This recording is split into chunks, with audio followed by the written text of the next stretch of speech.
and not very happy. Isn't Deng Chongwang very fond of a second wife? Tang Yanyan was a bit surprised. She thought it was the first wife who was behind this, but it turned out to be Deng Chongwang. Deng Moli gave a bitter smile and said, "The first wife has evidence of Wu Bihua's affair. After my grandfather saw it, he was furious and imprisoned Wu Bihua, not allowing anyone to bring her food or water. She has been locked up for 4 days. Why didn't the first wife present the evidence earlier?" Tang Yanyan couldn't understand. Men cannot stand being cheated on, so why did the first wife wait so many years to reveal it? I asked the first wife.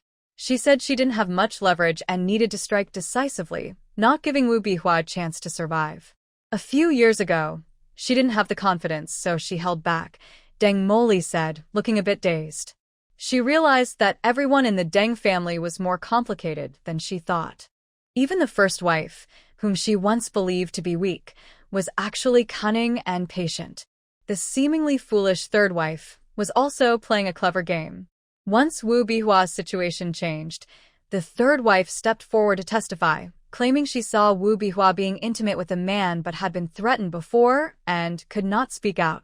With the photos from the first wife and the third wife's testimony, Deng Chongwang was convinced and punished Wu Bihua severely, locking her up without food or water. Tang Nian understood. Clearly, the evidence the first wife had was not strong enough.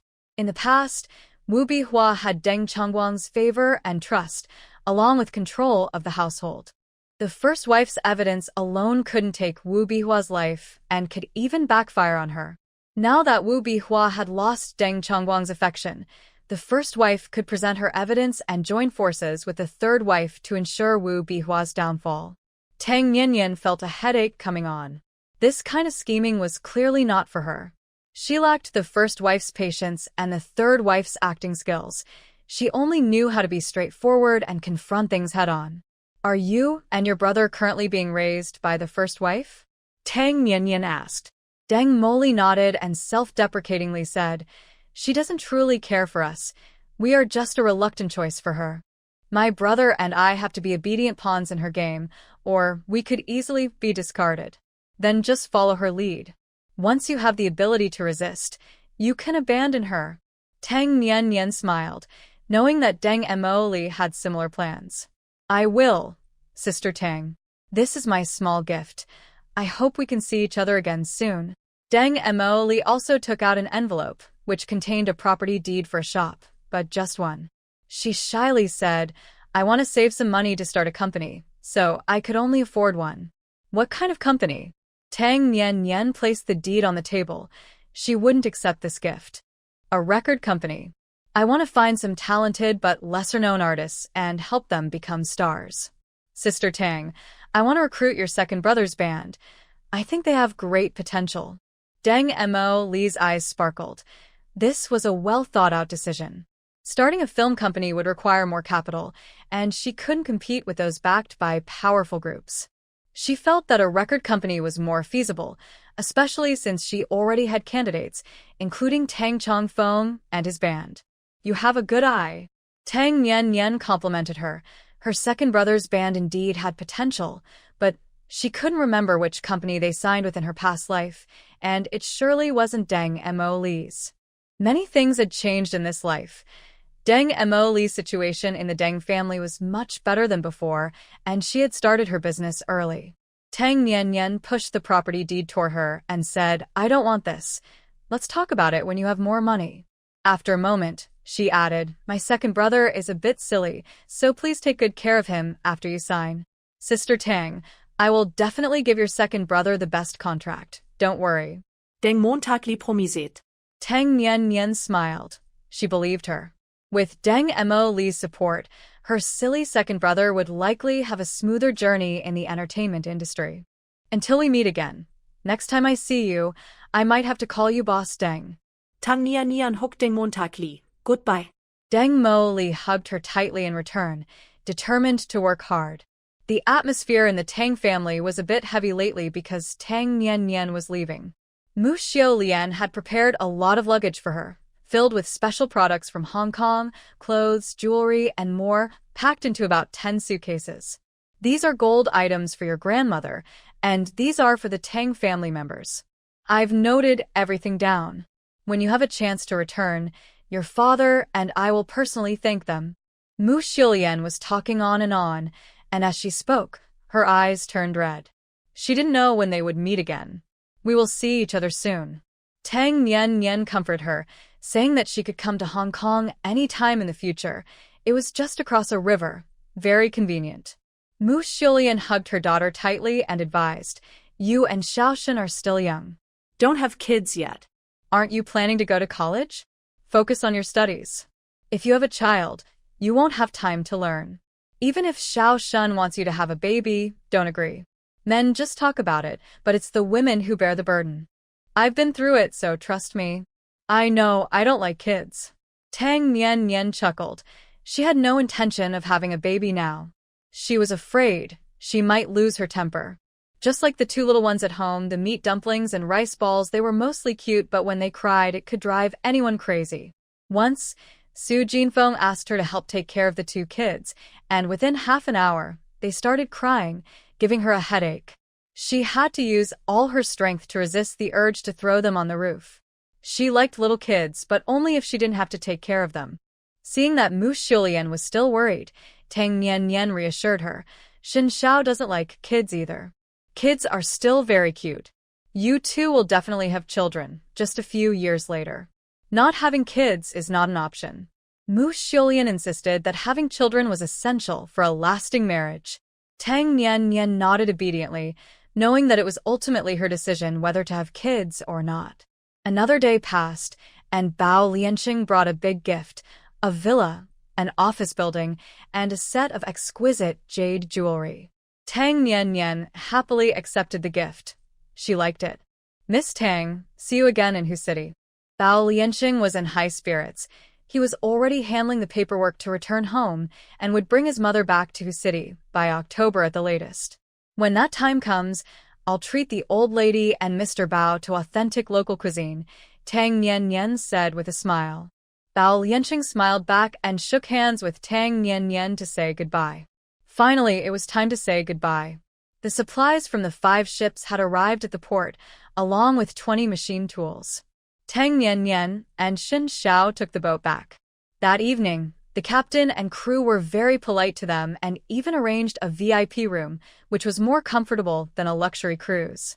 The journey went smoothly, and they finally reached the port of Hu City at night.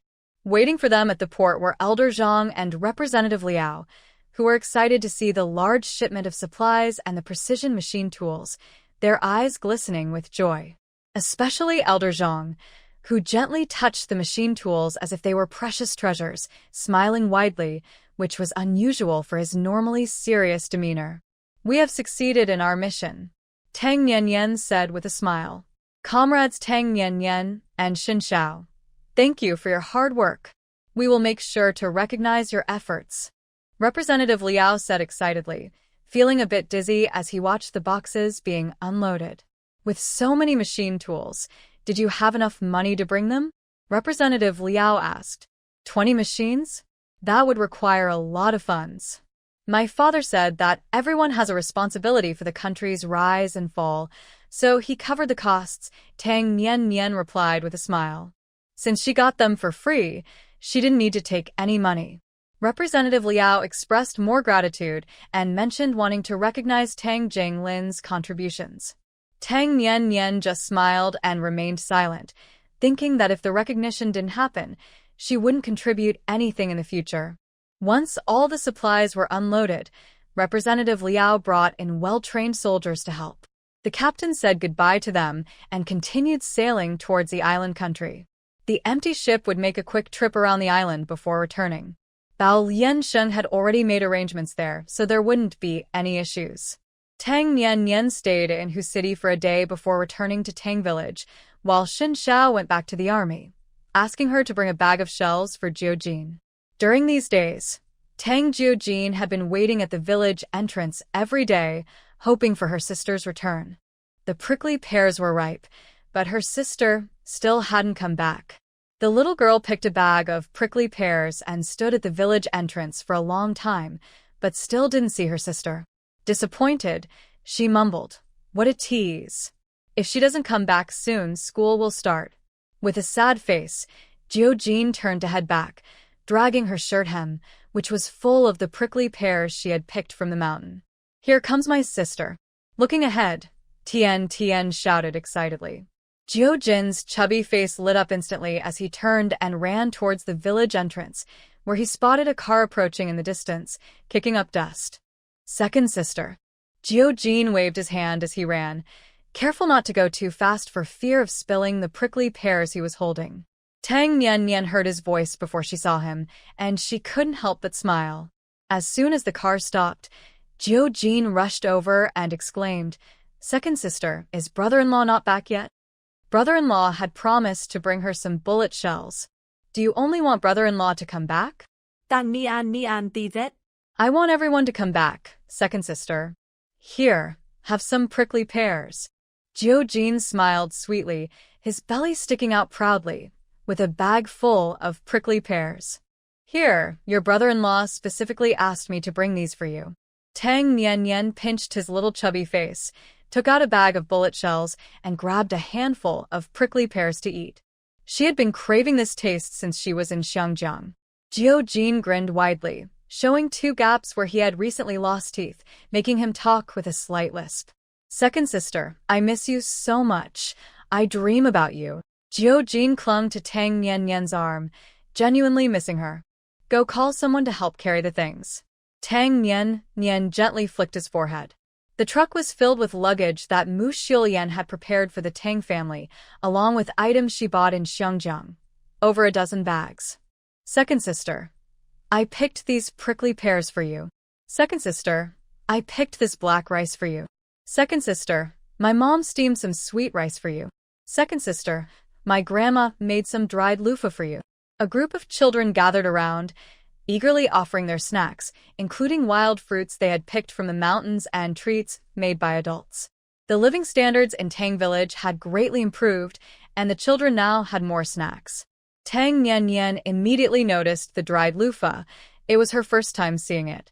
She recognized the child's grandma who had brought it over, knowing she was from Jiangxi, hardworking and very capable. She took a bite of the dried loofah. It was salty and had a chewy texture, with bits of meat and glutinous rice mixed in. It tasted quite good. The dried loofah from Jiangxi is delicious. Is it tasty? Do you have more?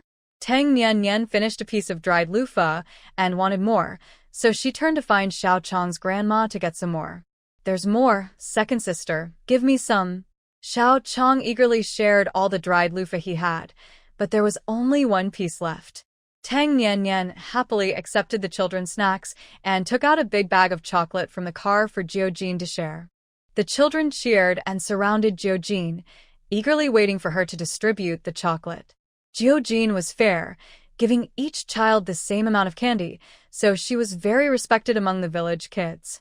When she spoke, all the children listened to her. "Nian girl is back. Why didn't you call to let us know?" Grandma Tang's loud voice came from afar, and she rushed over to look at Tang Nian, checking to see if she was okay. "Why did you buy so many things? You're wasting money." Seeing the car full of luggage, Grandma Tang couldn't help but complain about how much it must have cost. "My parents prepared it. I didn't spend a penny," Tang Nian whispered to her. Grandma Tang looked around to make sure no one was listening before she felt relieved. "Let's talk about it at home." Grandma Tang was still worried. There might be ears listening. The village chief's family also arrived, along with Tang Manjin and Tang Manin, and many villagers came to see the car full of items, all very envious. "Nian girl, where did you go on a business trip?" Someone asked. "Yangcheng, they have a lot of different things there," Tang Nian replied with a smile, handing out a big bag of snacks for the villagers to share. "These are delicious. What are they called?" "Wife cakes," Tang Nian answered, as she had specifically bought the wife cakes. "Why is it called that? Is there a husband cake too?" "Of course, there must be a great-grandfather cake." The villagers came up with funny ideas, and Tang Nian couldn't help but laugh, not correcting them. After moving the luggage home, Tang Nian began to distribute gifts.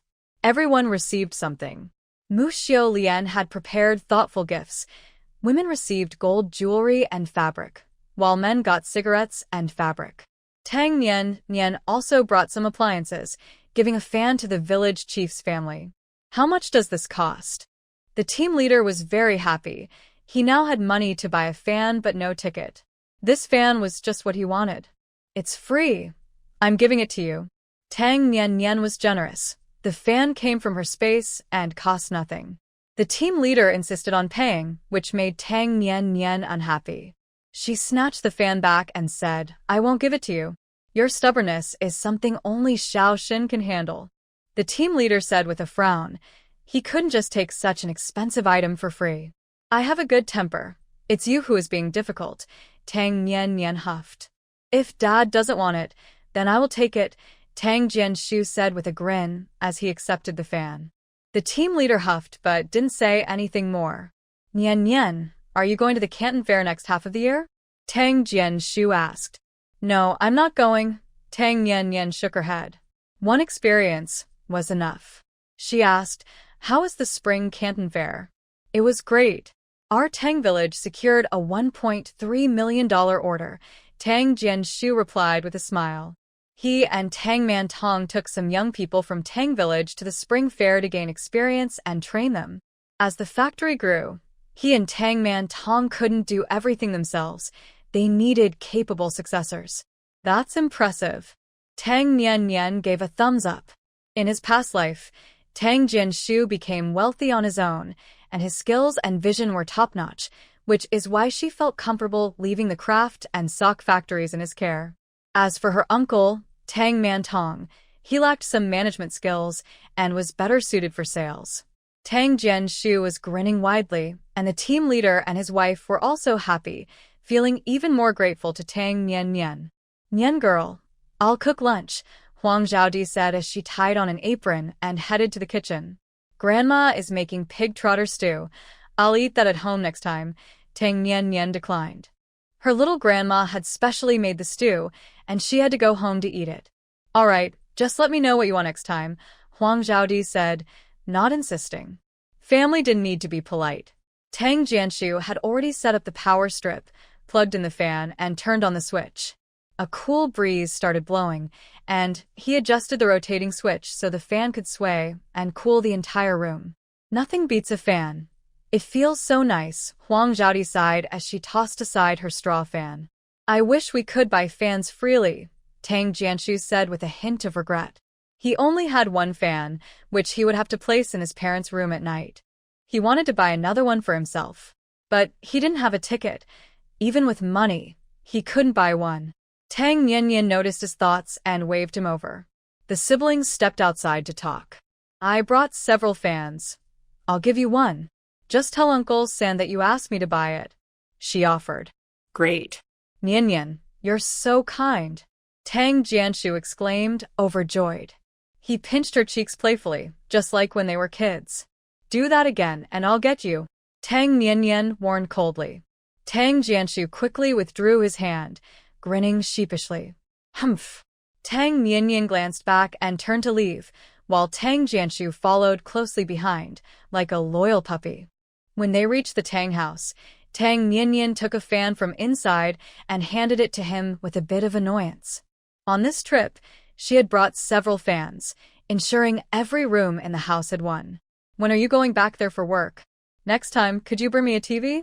Tang Jianshu asked eagerly as he accepted the fan, even cheekily requesting a television. Is it still hard to buy appliances? Tang Nian inquired. It's not just hard, it's extremely difficult.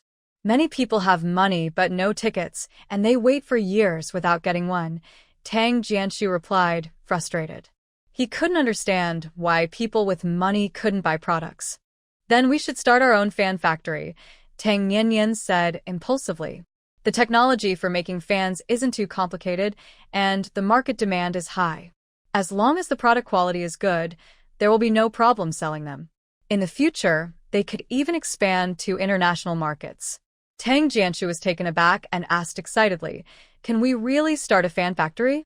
If we can set up a machine tool factory, why can't we start a fan factory? Tang Nian's words filled Tang Jianshu with enthusiasm. I'll go to the commune and ask right now. You tell the commune that we will handle the technical aspects ourselves. Once the factory is up and running, we will prioritize hiring people from our commune to help with the surplus labor, Tang Nian instructed. Got it. Tang Jianshu grabbed a fan and hurried off. Sure enough, the commune offered strong support and even set up a working group to handle matters in Tang Village, ensuring they could quickly address any issues. Tang Nian didn't get too involved in the fan project. She didn't take any shares. It was all handled by Tang Jianshu and Tang Mantong, with her only contributing a few ideas. After staying in Tang Village for half a month, Tang Nian headed to his city, driving directly there with a car full of food for Xin Xiao. The car was modified by Tang Nian herself. It was officially the sock factory's vehicle, but she was the one driving. After registering at the checkpoint, she was allowed to pass, though the young soldier there kept glancing at her with curiosity. The soldier was only about 18 or 19, still looking quite youthful. Tang Nian playfully teased him. Do I have something on my face? No. The young soldier's face turned bright red, too shy to look at her anymore. Then, why do you keep looking at me? Tang Nian asked, trying to keep a straight face. I just wanted to see what my sister-in-law looks like. You really are beautiful, like a fairy, the young soldier stammered, worried that he had offended her. You have good taste here.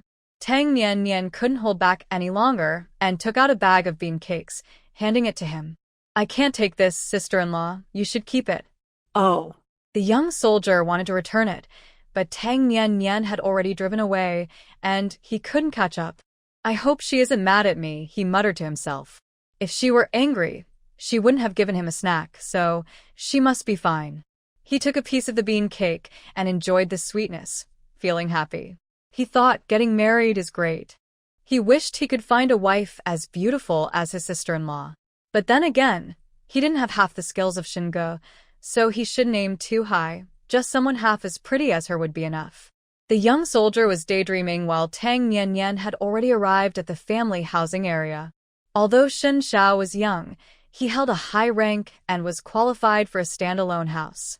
However, he had been too lazy to tidy up when he was single, so he lived in the dormitory until he applied for a standalone house after getting married. Typically, only those at the regiment level or above could live in standalone houses. Number 15, this is it. Tang Nian found the house, took out the key, and opened the door.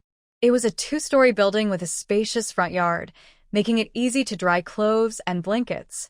Xin Xiao kept it very tidy, though it felt a bit empty. Are you Xiao Xin's partner?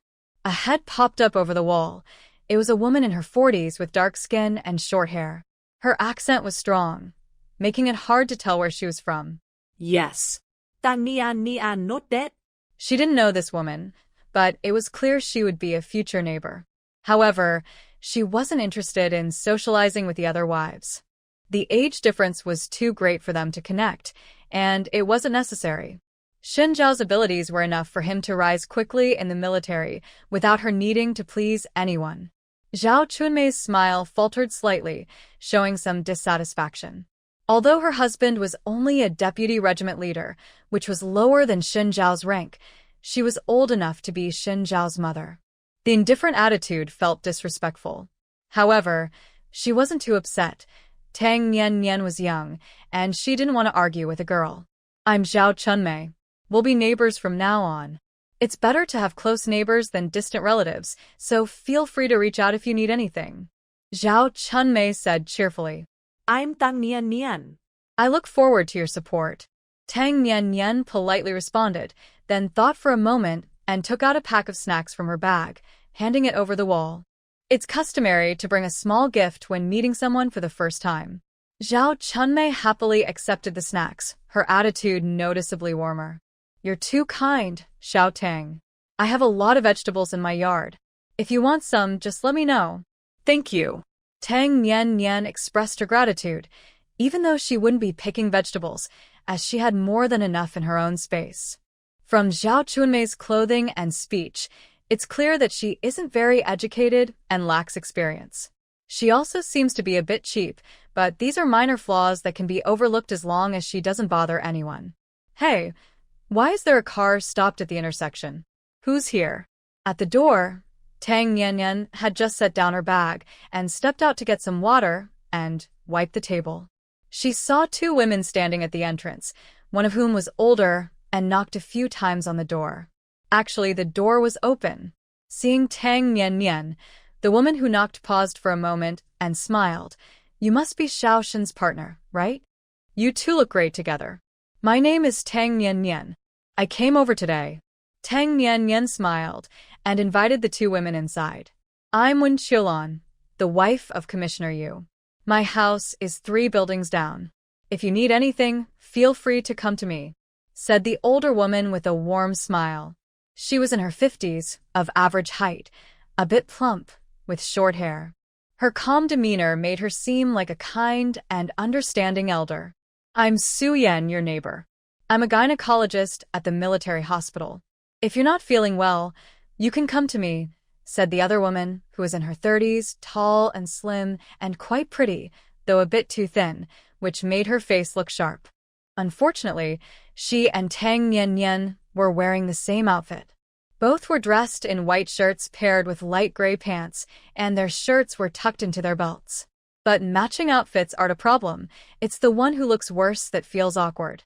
In fact, Su Yan had a nice figure and looked good in her outfit, but next to Tang Nian, she appeared dull, like a pair of not-so-white shoes stepping into fresh snow, instantly looking gray. When Qiulan glanced at her and said with a smile, "You can tell Xiao Tang is healthy. She doesn't need to go to the hospital." Su Yan really spoke without thinking. Having been in the military for less than a year, she had offended quite a few people. If it weren't for her father's connection with old Yu, she wouldn't bother with this foolishness. I haven't been sick since I was born, Tang Nian said lightly, not liking Su Yan and not wanting to engage in small talk. Su Yan's expression changed slightly, and she couldn't help but say, "You can't avoid seeing a doctor. Everyone gets sick sometimes. Is it that it's hard to see a doctor in your village, so you don't go to the hospital?" She heard that Xin Zhao's wife was from the countryside and never thought much of her. However, seeing her today surprised her. This rural woman was young and beautiful, dressed fashionably, and even dared to wear the same outfit as her. Therefore, Su Yan didn't like Tang Nian. "Xiao Su, didn't you say you were making dumplings for Commander Lu? You need to start preparing, or you won't have enough time."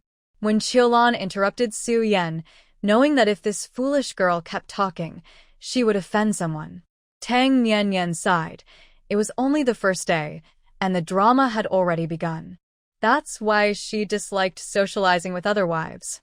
Competing with a group of women was too annoying. They couldn't be hit or scolded. She would rather be on the battlefield than argue with this foolish woman. "Comrade Su Yan, your understanding doesn't match your profession.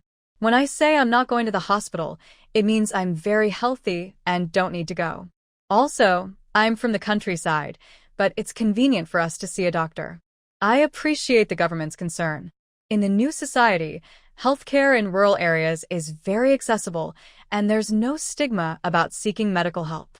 Comrade Su Yan, you should spend more time in the countryside to understand rural life, and then you wouldn't doubt the country's healthcare capabilities." Tang Nian shot back sarcastically, showing no respect. Representative Liao said he would recommend her for a first-class merit award, and with her previous second-class merit, she was now considered a significant contributor. If she let this foolish person bully her, how could she live up to her military honors? When Qiulan twitched her lips and quietly took a step back, it seemed that this little Tang was quite sharp, just like little Shen. Indeed, they were not from the same family. Su Yan was so angry that her pretty face twisted.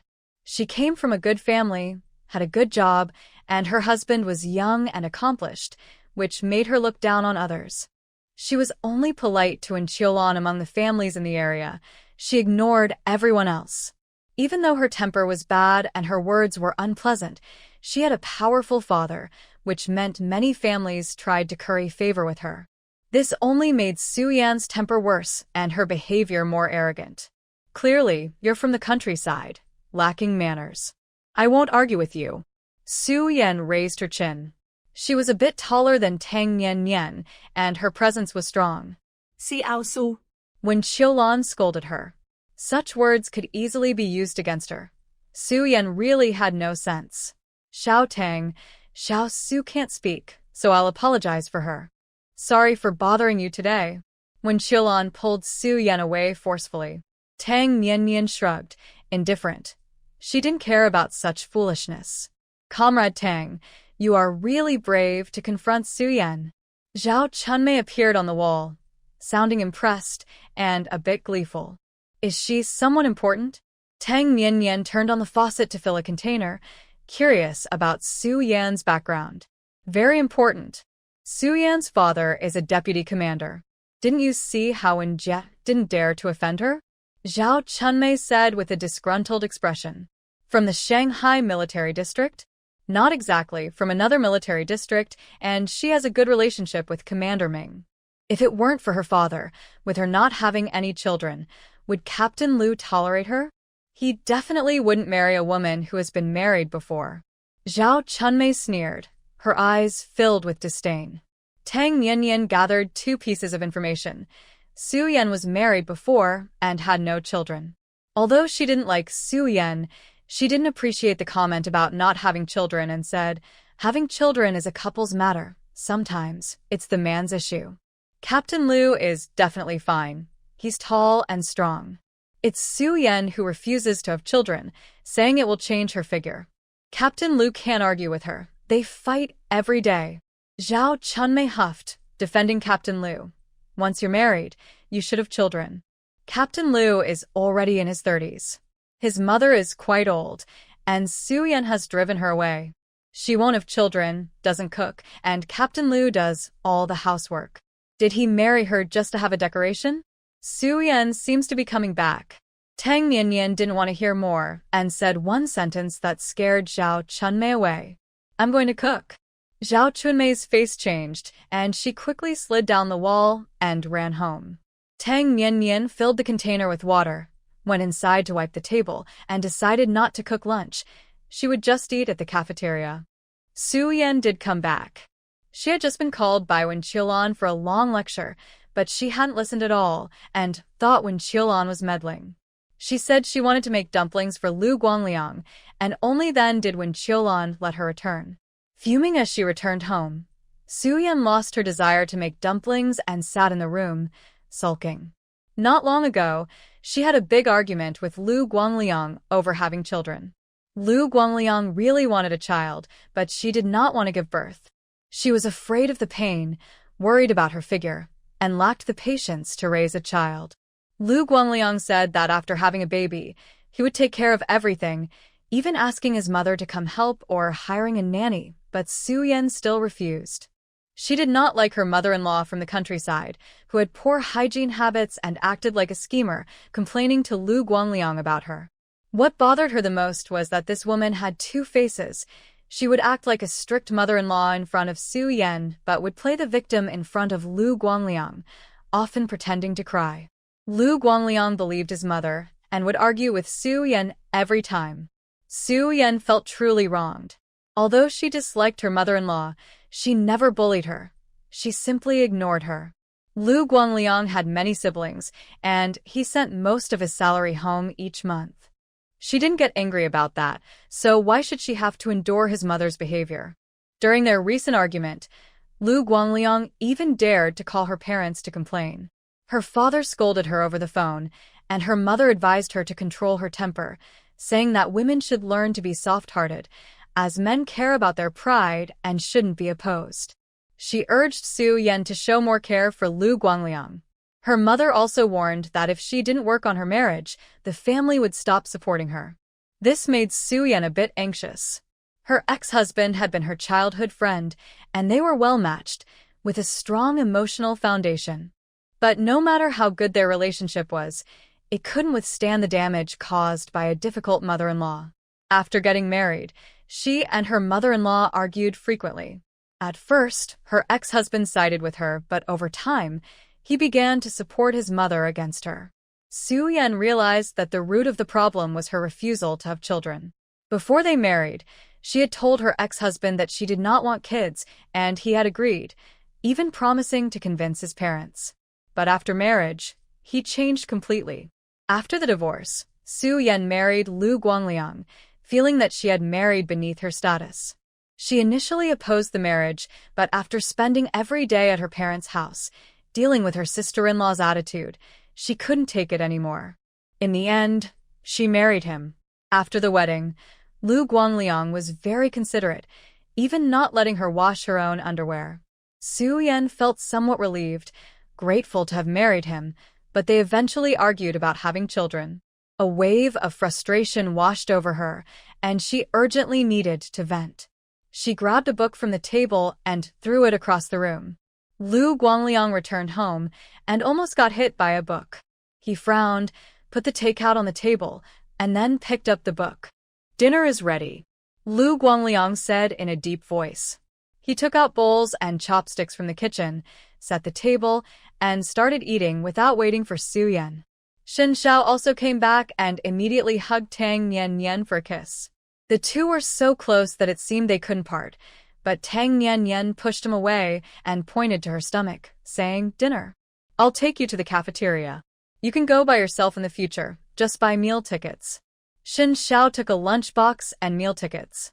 He didn't need tickets to eat at the cafeteria since his meal expenses were deducted from his salary each month, but family members needed tickets. On the way, they met many people. Shen Xiao, who usually ignored others, was particularly friendly this time, actively introducing Tang Nian. The distance from the family area to the cafeteria wasn't far, but they took nearly half an hour because they stopped to introduce themselves to everyone they met and then listened to compliments about how well-matched they were.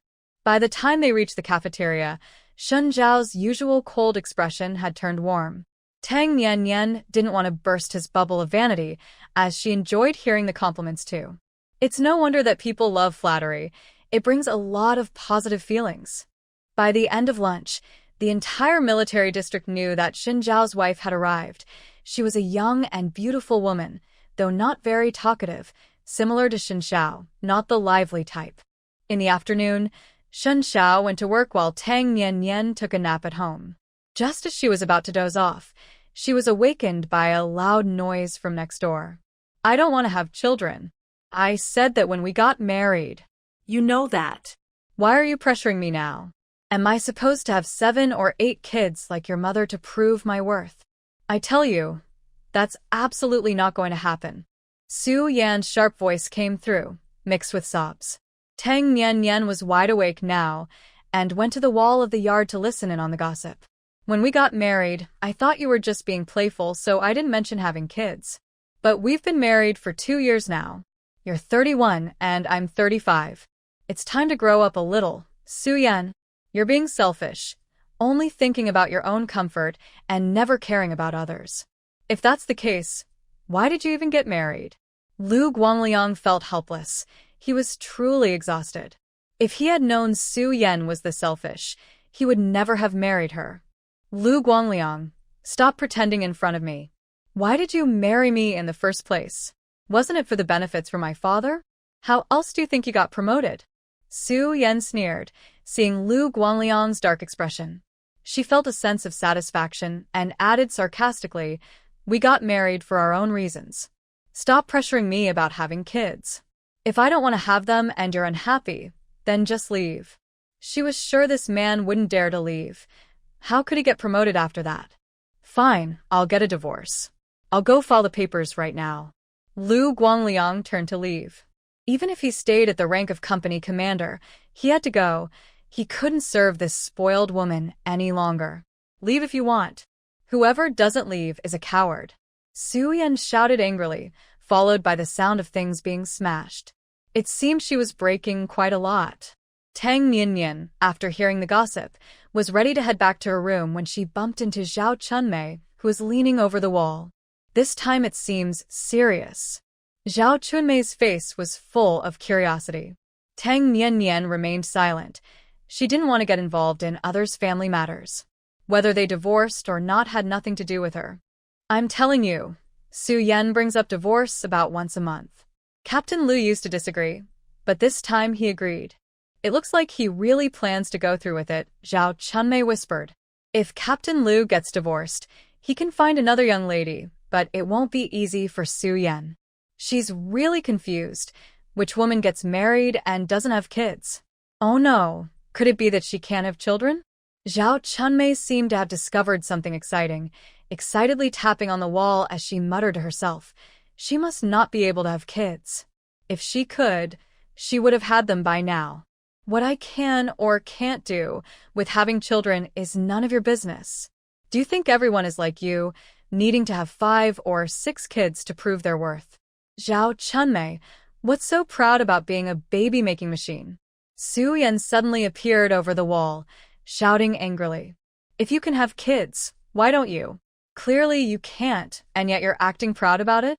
Zhao Chunmei usually feels intimidated by Su Yan, but when it comes to a confrontation, she can't back down, especially since her husband is a commander, while Su Yan's husband is just a company leader. You worry about whether I can have kids? Zhao Chunmei, you must be bored. All you do is gossip about other people's lives. Well, you're an uneducated rural woman. Besides having children, what else can you do? I should understand your situation. Su Yan said with a cold laugh. Just because you have an education, you think you're better than rural people? If you're so capable, why do you eat food grown by farmers? Your father is also from the countryside. You've only been in the city for a few years and already forgotten your roots. Would you dare say that in front of Commander Su? Zhao Chunmei, furious, climbed onto the wall, standing there with her hands on her hips and shouting. Before Su Yan could respond, she continued, You always look down on rural people.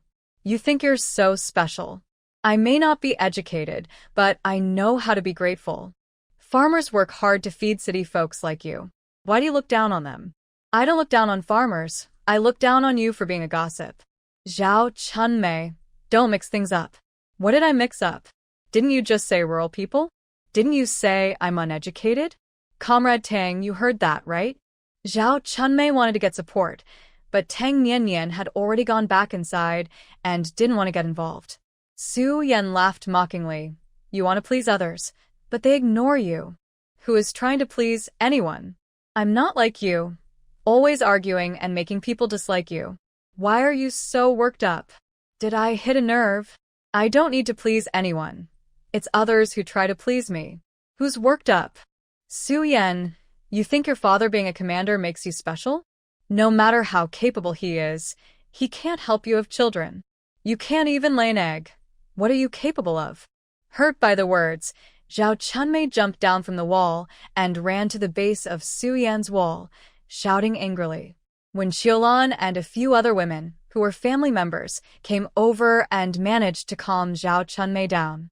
Why is she taking her anger out on me? I didn't make Commander Lu divorce her.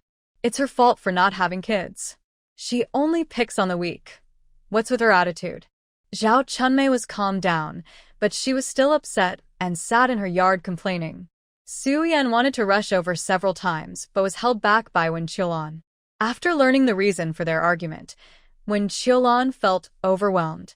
She offered a few words of advice and went home, but she called Su Yan's mother to tell her what had just happened. Captain Lu might really be angry this time.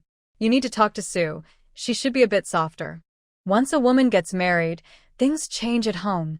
She can't just lose her temper. Captain Lu is actually quite nice. He does housework. Su made her mother-in-law go back home, and Captain Lu didn't say anything about it. If Su refuses to have children, I'm afraid. When Qiulan didn't finish her thought, but the meaning was clear. If she didn't have children soon, divorce might be the only option. I understand. Thank you, Qiulan. Su's mother thanked her, hung up the phone, and called her daughter, giving her a stern lecture and saying, If you refuse to have children again, your father and I won't take care of you anymore. Don't come home. We don't want a selfish daughter like you. Su Yan was so angry that she cried a lot and felt quite down. Lu Guangliang did file for divorce, but it was put on hold, and he and Su Yan quickly made up. In the blink of an eye, Tang Niannian had been with the military for a month. The osmanthus flowers bloomed, and the family area was filled with many osmanthus trees, filling the air with a wonderful fragrance. Tang Nianyan was living comfortably in the military district. She didn't like socializing, rarely visited others, didn't engage in gossip, and certainly didn't discuss other people's affairs. The residents of the family area found her hard to approach and didn't seek her out. The only ones she interacted with frequently were Wen Qiulan and Zhao Chunmei. The person who disliked Tang Nianyan the most was probably Su Yan. Previously, Su Yan was the fashion icon of the family area. She was beautiful and had a great figure, often buying new clothes. Many women in the area, while pretending not to like Su Yan, secretly learned from her style. Though Su Yan outwardly dismissed these women, she actually enjoyed the attention. However, once Tang Nianyan arrived, the fashion spotlight shifted. Tang Nianyan was younger and more beautiful, with even more new clothes, almost changing outfits daily, and her styles were ones they had never seen before, making her look stunning. For example, today Tang Nianyan is wearing a pair of denim overalls with a white shirt underneath. She doesn't really like wearing skirts, but she finds overalls comfortable and practical for carrying things. Little Tang, your outfit looks great. Did you make it yourself? Tang Nianyan had just returned from outside and parked her car when she ran into Zhao Chunmei, who was coming back from grocery shopping with two other women, all carrying baskets. I bought it. Tang Nianyan opened the trunk of her car and took out two large bags. They were brought over by Mu Xiulian and contained clothes and some snacks. Did you go shopping at the department store? You bought so much, Zhao Chunmei said with envy. She used to think Tang Nianyan was like her, but it turned out she was a factory manager, driving a car at a young age and changing outfits daily. She heard that Tang Nianyan's salary was even higher than Xiao Shun's. Could she really stand up to Su Yan? Here, these snacks are for your kids. Tang Nianyan took out a bag of snacks and handed it to Zhao Chunmei. Although this woman was gossipy and liked to take advantage, she still had some sense and wasn't too annoying. Thank you, little Tang. Thanks to you, my kids will enjoy these. I wouldn't normally spend so much on snacks, Zhao Chunmei said happily. The snacks Tang Nianyan gave looked expensive, and even if she could afford them, she wouldn't want to spend that much. With that money, she could buy meat instead. Tang Nianyan smiled and grabbed 2 handfuls of candy from her bag, giving them to the other 2 women. They looked somewhat familiar, but she couldn't remember their names, so candy would suffice. I have quite a few kids. Little Tang, could you give a bit more? Look at how much you bought. You and Captain Shin can't finish it all. The woman speaking was Huangdi, wearing patched clothes and looking quite poor, staring directly at Tang Nianyan's bag. Why aren't you going home to cook? The kids will be home from school soon, Zhao Chunmei urged, pulling her away while smiling apologetically at Tang Nianyan. It's still early. For lunch, I'm just making noodles. They're quick and easy. Huangdi refused to leave, still staring at the bag in Tang Nianyan's hand. Ignoring her, Tang Nianyan closed the trunk and took her bag inside. The door slammed shut, and Huangdi finally gave up, grumbling. The richer they are, the stingier they get. Such a big bag of snacks, and they only give this little bit. It's not even enough to fill the gaps in my teeth. Are your teeth gaps wider than the door? You just embarrass me. Zhao Chunmei was extremely frustrated. For the first time, she felt ashamed to be from the same hometown as this person. No wonder her husband told her to stay away from her. She thought he was being unreasonable and secretly kept in touch with this woman. Now she regretted it deeply. I'm going home. Zhao Chunmei picked up her basket, determined to distance herself from Huangdi and prepare lunch. Chunmei, what kind of snacks do you have? Let me see. Huangdi chased after her, stubbornly making requests. The snacks Tang Nianyan gave her looked expensive, and she wanted to take half of them home for her husband.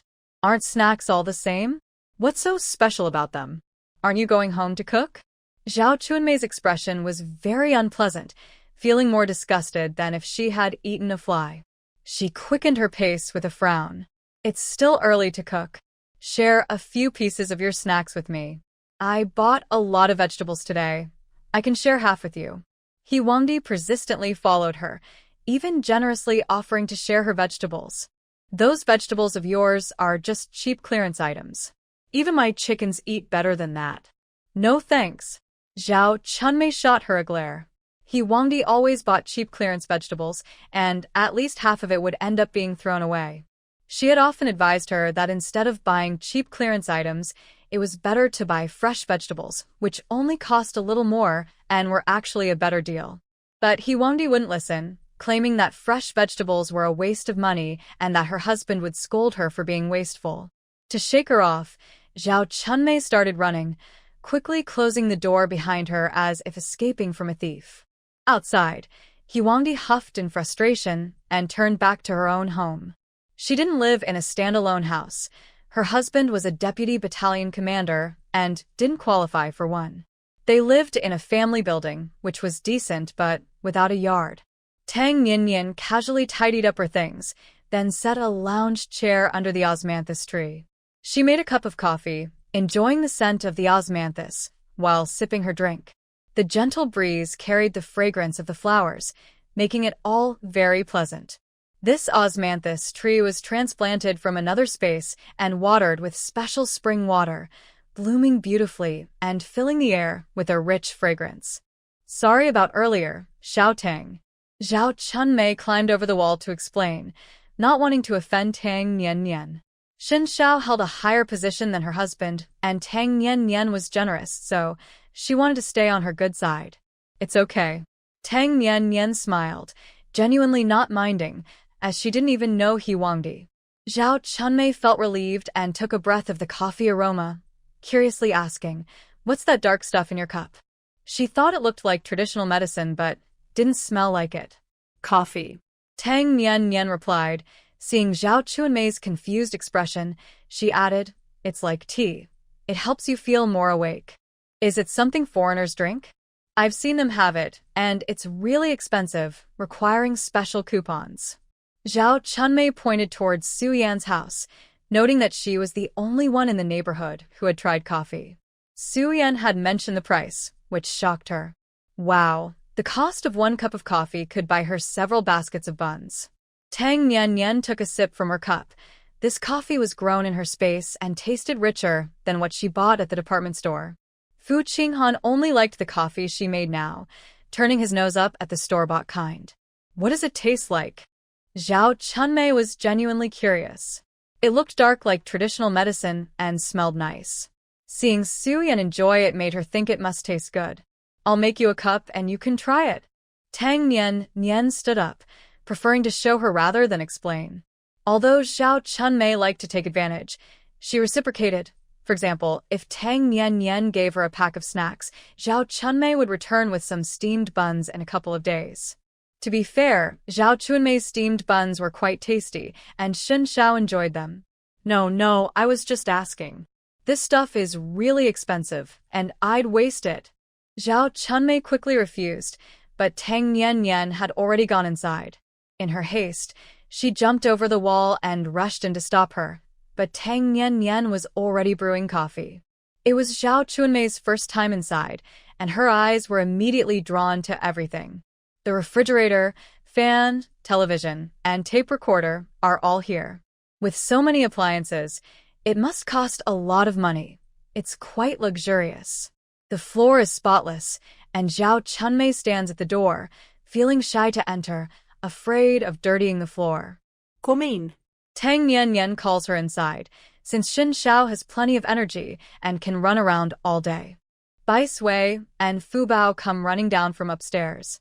They were sleeping up there and don't react much to the newcomer, just glancing over before jumping on the sofa and lying down, even calling out to Tang Nian. Zhao Chunmei gets startled. She was bitten by a dog when she was young, so seeing one makes her anxious. "It's okay, they won't bite." Tang Nian turns on the TV and switches to the opera channel that Fu Bao loves. Fu Bao lies on Bai Sui, watching TV with great interest. Zhao Chunmei is amazed. In her 40 years of life, it's the first time she's seen a dog watch TV like a person. "Alright, give it a try." Tang Nian prepares coffee and hands it to Zhao Chunmei, then goes to get sugar cubes and milk powder for her to add. "This is sugar, and this is milk powder. You can add it yourself." Wow. To drink this foreign stuff you need so many things. It must cost a fortune. Zhao Chunmei is astonished. These items look very expensive. Under Tang Nian's guidance, she adds sugar and milk powder, stirs it with a spoon, and takes a sip. As soon as the coffee hits her tongue, her face scrunches up. She's unsure whether to spit it out or swallow it. It's such an expensive drink. It would be a shame to waste it, but swallowing it is quite a challenge for her. Zhao Chunmei drinks the cup of coffee in one go, eyes closed, like a warrior facing a challenge. Tang Nian raises an eyebrow. Someone who didn't know might think she was drinking poison. Oh my, foreigners really have strange tastes. They must not have had anything good to eat. After eating a piece of cookie, Zhao Chunmei feels better and expresses her sympathy for foreigners. Drinking coffee that tastes like traditional medicine every day must be a tough way to live. Tang Nian smiles and moves the plate of cookies in front of her. Zhao Chunmei takes another piece and finds it delicious, then asks, "How much are these cookies?" If they're not too expensive, she'd like to buy some for her children. Homemade, no money spent. Actually, it was made by Shun Xiao. He loves desserts and enjoys baking various treats when he has free time, and Tang Nian lets him do his thing. Does Commander Shen also make snacks? Zhao Chunmei looks surprised. Shen Xiao is now a high-ranking officer, and she heard from her husband that he has achieved a lot and is expected to be promoted again next year. His rise in rank is faster than a rocket. He knows more than I do. Tan Nian smile.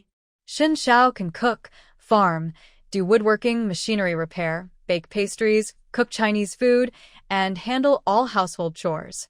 She only needs to focus on enjoying life and being with him. She doesn't have to do anything else. Zhao Chunmei felt very envious. Her own husband couldn't compare at all. He doesn't have Xin Zhao's rank, has a bad temper, and is quite lazy. When she had a cold and lay in bed for 2 days, the house became so messy that there was no place to step, and her husband and children were also a sight to behold. "You are the luckiest in our community," Zhao Chunmei said enviously. Luck is earned by oneself, not dependent on men. Tan Nian ziplit gan li. Tying happiness to a man creates an unequal relationship from the start. Relying on someone for money, regardless of who gives it, will eventually lead to being looked down upon. Although she has only lived here for a month and doesn't interact much with others, she has learned a few things. Many men here are very traditional and even abusive, and a harmonious family often relies on the woman's tolerance. For example, Zhao Chunmei's husband is nice and friendly to others, but at home, he has a bad temper and is very lazy. He wouldn't even pick up a spilled soy sauce bottle and speaks loudly to Zhao Chunmei, showing little respect for her. He probably thinks he is the pillar of the family and that his wife and children must depend on him and follow his orders without question. Zhao Chunmei might feel the same way, so she willingly works hard at home. Indeed, Zhao Chunmei disagreed with her, saying, when a man succeeds, it brings honor to the woman. Relying on her father at home, her husband after marriage, and her son when she gets old, this is how her elders taught her since childhood. Tang Nian didn't say anything more. Zhao Chunmei was clearly satisfied with her current life and enjoyed it. She only needed to take care of her own life. Respecting others' destinies is a virtue. Zhao Chunmei felt a bit awkward. She sensed she might have said something wrong, but she didn't know what it was. "I'll go home to cook. We're having dumplings for dinner, with chives and egg filling. I'll bring some for you later." Zhao Chunmei stood up to leave. Okay. Tang Nian didn't refuse. Zhao Chunmei was clean and her food tasted good. The phone rang. Tang Nian answered it. It was Shengguan Jing, who had been transferred to the Foreign Affairs Department. Bao Lianxing and his mother have arrived in the city. He specifically wants to meet you. I'll meet him tomorrow. Tang Nian agreed readily. Since she had invited him, she had to be a good host. I'll go directly to the Jinjiang Hotel. They will arrange everything there. Bao Lianxing is a devoted son, so just prepare food according to his mother's tastes. Ningbo hometown dishes. The elderly lady wants to eat her hometown food. Tang Nian mentioned the preferences of Bao Lianxing and his mother, and Shengguan Jing noted them down for later arrangements. The two hadn't seen each other for a while. After discussing business, Shengguan Jing chatted with her, asking if she would attend the upcoming Canton Fair and mentioned that several foreign merchants from last year were still looking for her for the spring fair. What does Kurt want from me? Tang Nian was a bit surprised. This guy had been scared half to death when she pretended to be Maria and the Grim Reaper, yet he still dared to come to her. He wants to do business with you. Your factory's crafts are very popular abroad.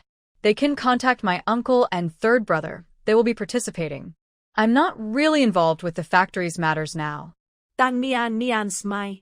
She had mostly stepped back from the sock and craft factories, and in a couple of years, she would exit her shares. The craft factory in Xiangjiang was also doing very well, with orders lined up until the year after next. She had also invested in Xianghua's film company, and once the movie was released, she would receive dividends. With the rental income from her shops and office buildings in Xiangjiang, she could earn several million a year, which was more than enough to spend. Zhao Chunmei didn't want to listen at first, but seeing Tang Nian's confident and radiant demeanor, so beautiful and dazzling, she couldn't help but stay. Her envy was almost overflowing. When she was younger, she also dreamed of being someone who stood out. However, her experiences were limited. The woman she admired most was a distant aunt who worked at the post office in the county.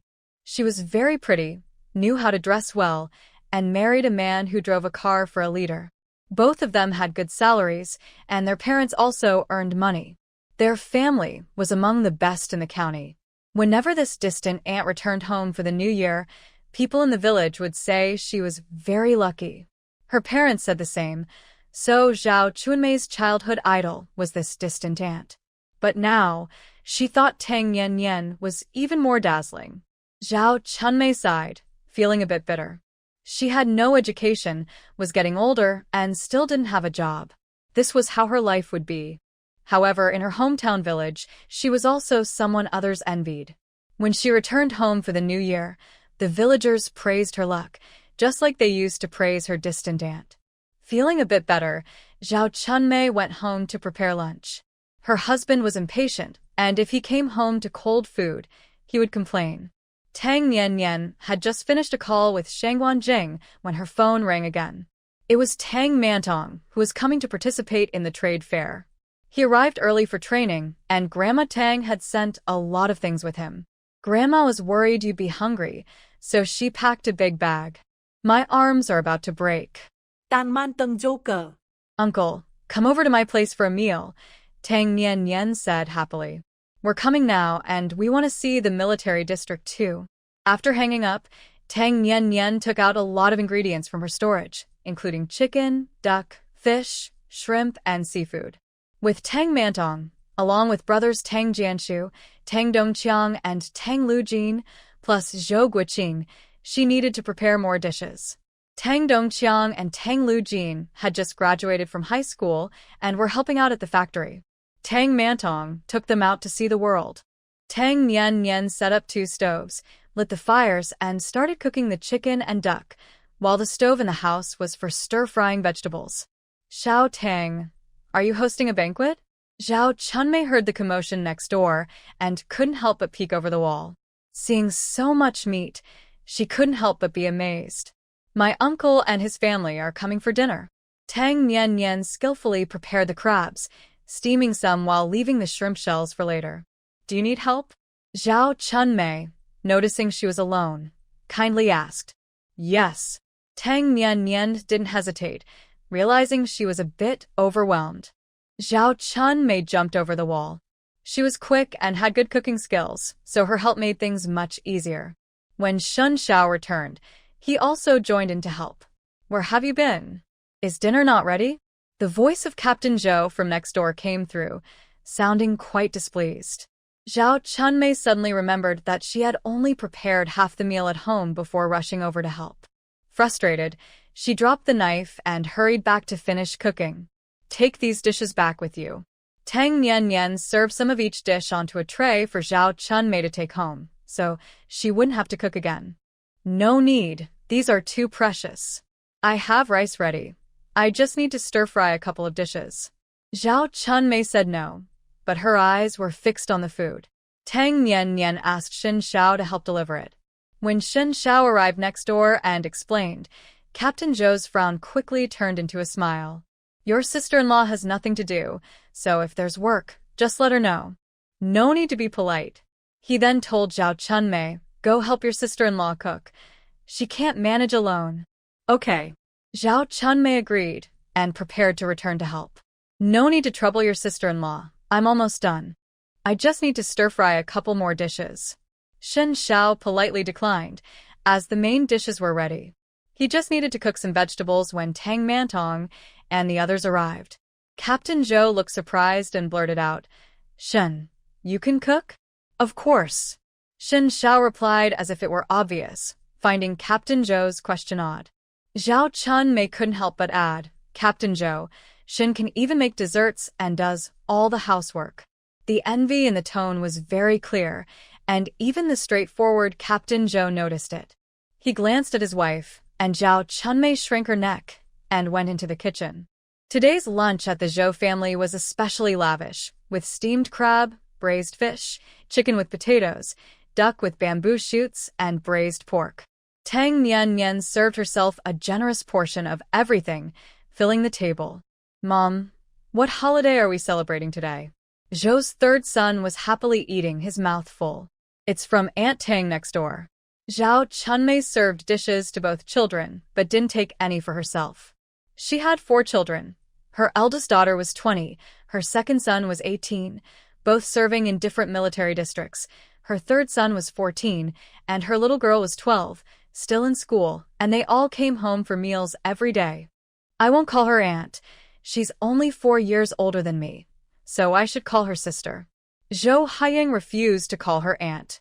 He used to obediently follow his parents' wishes, but after learning that Tang Nian was only 18, he felt embarrassed. You still have to call her that. Your father and I are of the same generation, so you must call them uncle and aunt. Captain Zhou tapped his son on the head with his chopsticks, scolding him sternly. Generational titles must be respected. Hey, why are you scolding him while we're eating? Zhao Chunmei chided him, and Captain Zhou huffed, his expression serious. Zhou Haiying was intimidated by his father and didn't dare to speak further, quietly eating his meal.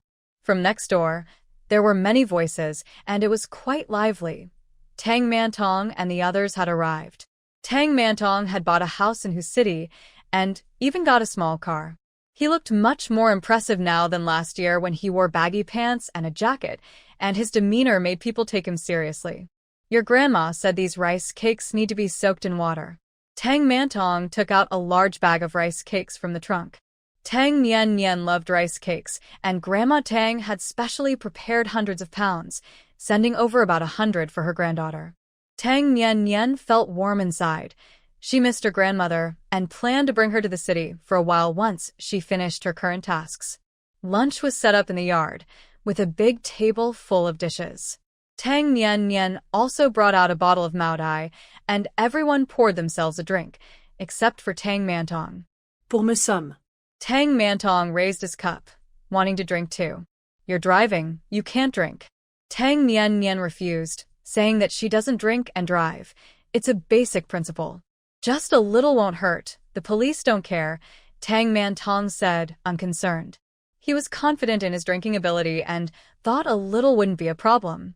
No way. Tang Nian said sternly, warning, if you dare to drink and drive, I'll take the wheels off your car. Tang Mantong immediately backed down, saying, if you say so, I won't drink. He believed his niece would actually do it. He couldn't risk it. Everyone is so strict. It's always like this with women. Tang Mantong muttered quietly, not loud enough for others to hear. Tang Nian glanced at him, planning to ask more after dinner. After the meal, Tang Nian took out some washed fruit, and everyone sat down to eat and chat. Uncle, have you found a partner? Tang Nian suddenly asked. Tang Mantong, who was eating grapes, choked and nearly turned pale. Tang Jianshu gave him a hard pat on the back until he could breathe again.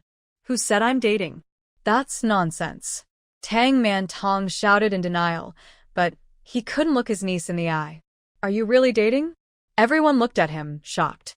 The louder he protested, the more guilty he seemed, which suggested he was indeed dating. Under everyone's intense gaze, Tang Man-tong gradually lowered his head and admitted it. You have a partner. Why haven't you told Grandma? She's been worried sick. Tang Jiangua asked, confused. Right now, Grandma was most concerned about her youngest son's marriage. It's not the right time. I'll talk about it after the trade fair, Tang Man-tong stammered, his eyes darting around, clearly hiding something. Tang Nianyan frowned and asked directly, Your partner isn't married, is she? Oops. Tang Jianshu, who was drinking tea, spat it out in shock. Man-tong, you can't make such a serious mistake. There are so many women in the world. Why choose someone else's? Zhou Guiqing said seriously, as this was a very serious issue. If Grandma finds out, she'll be furious. Brother Tang Jianshu and the others said in unison. That's nonsense. I'm not that kind of person. She's not a married woman. Tang Man-tong protested, but everyone looked at him with doubt. Really, her situation is a bit special. Her husband passed away, so she's a widow. Tan man từng et lai hôn stili. Huffed. Tang Jianshu spat out his tea, glaring at the one responsible. Can he enjoy his tea in peace? Tang Man-tong described the woman. She is local to his city, a primary school teacher, young and beautiful, well-educated, and an only child. Both her parents are teachers, and her family is quite well off. Her first husband fell ill and passed away after just 2 years of marriage, and they didn't have any children. Her looks and personality matched Tang Man-tong's dreams for a future wife, except for the fact that she is a widow. Tang Man-tong hesitated for a while. He was a bit concerned about her being a widow, but later he genuinely liked her and no longer minded. However, he knew his mother would definitely care, so he didn't dare to tell his family. A widow without children isn't a big deal, as long as her personality is good and her family is easy to get along with. Zhou Guiqing emphasized the latter part. He actually wasn't optimistic about the families of local girls in his city. They might not be easy to deal with. I haven't met her parents yet. After the trade fair, I'll go meet them and then bring her home, Tang Man-tong said with a smile.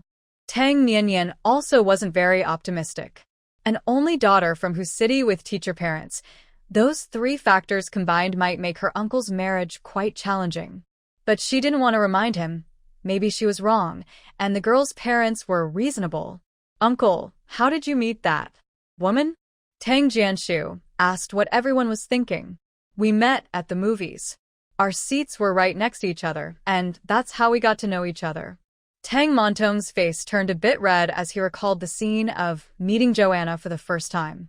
He went to see a movie called Early Spring in June, an Albanian film. He wanted to try something new, so he bought a ticket and a bottle of soda to enjoy during the film. Albanian movie Early Spring. Joanna sat next to him and bought a soda, placing it on the other armrest. She became so engrossed in the movie that she forgot where she put her soda and accidentally took his instead. He noticed right away, but seeing a pretty girl in the movie light, he didn't say anything. After the movie ended, he mentioned the soda. Joanna felt embarrassed and offered to buy him another one. He, of course, didn't want her to pay and took the chance to ask about her job and family. They got to know each other and eventually started dating. After a while, he learned that Joanna had been married before. They drifted apart for some time, but he couldn't stop thinking about her and decided to reconnect. Joanna, besides being a widow, met all his expectations for a future wife. She was beautiful, playful, and especially when she said his name, her sweet voice made him want to marry her right away. Everyone could see from Tang Man-tong's excited expression that he had strong feelings for the widow and truly liked her. When I get back from the trade fair, I'll go to Anna's house to meet her parents and bring her back to the village, Tang Man-tong said with a smile. You should meet her parents first and see what they ask for, Tang Nianyan advised. She had a feeling that this marriage might not go smoothly and could fall through. Anna said her parents are very open-minded, Tang Man-tong replied confidently. Tang Nianyan rolled her eyes. Of course, daughters say their parents are open-minded. She had heard Anna talk about her grandmother being kind too. In reality, her grandmother could be quite fierce. I remember the first time I went to my wife's house. She said her father didn't drink, but during dinner, he got me so drunk that I revealed everything about my family.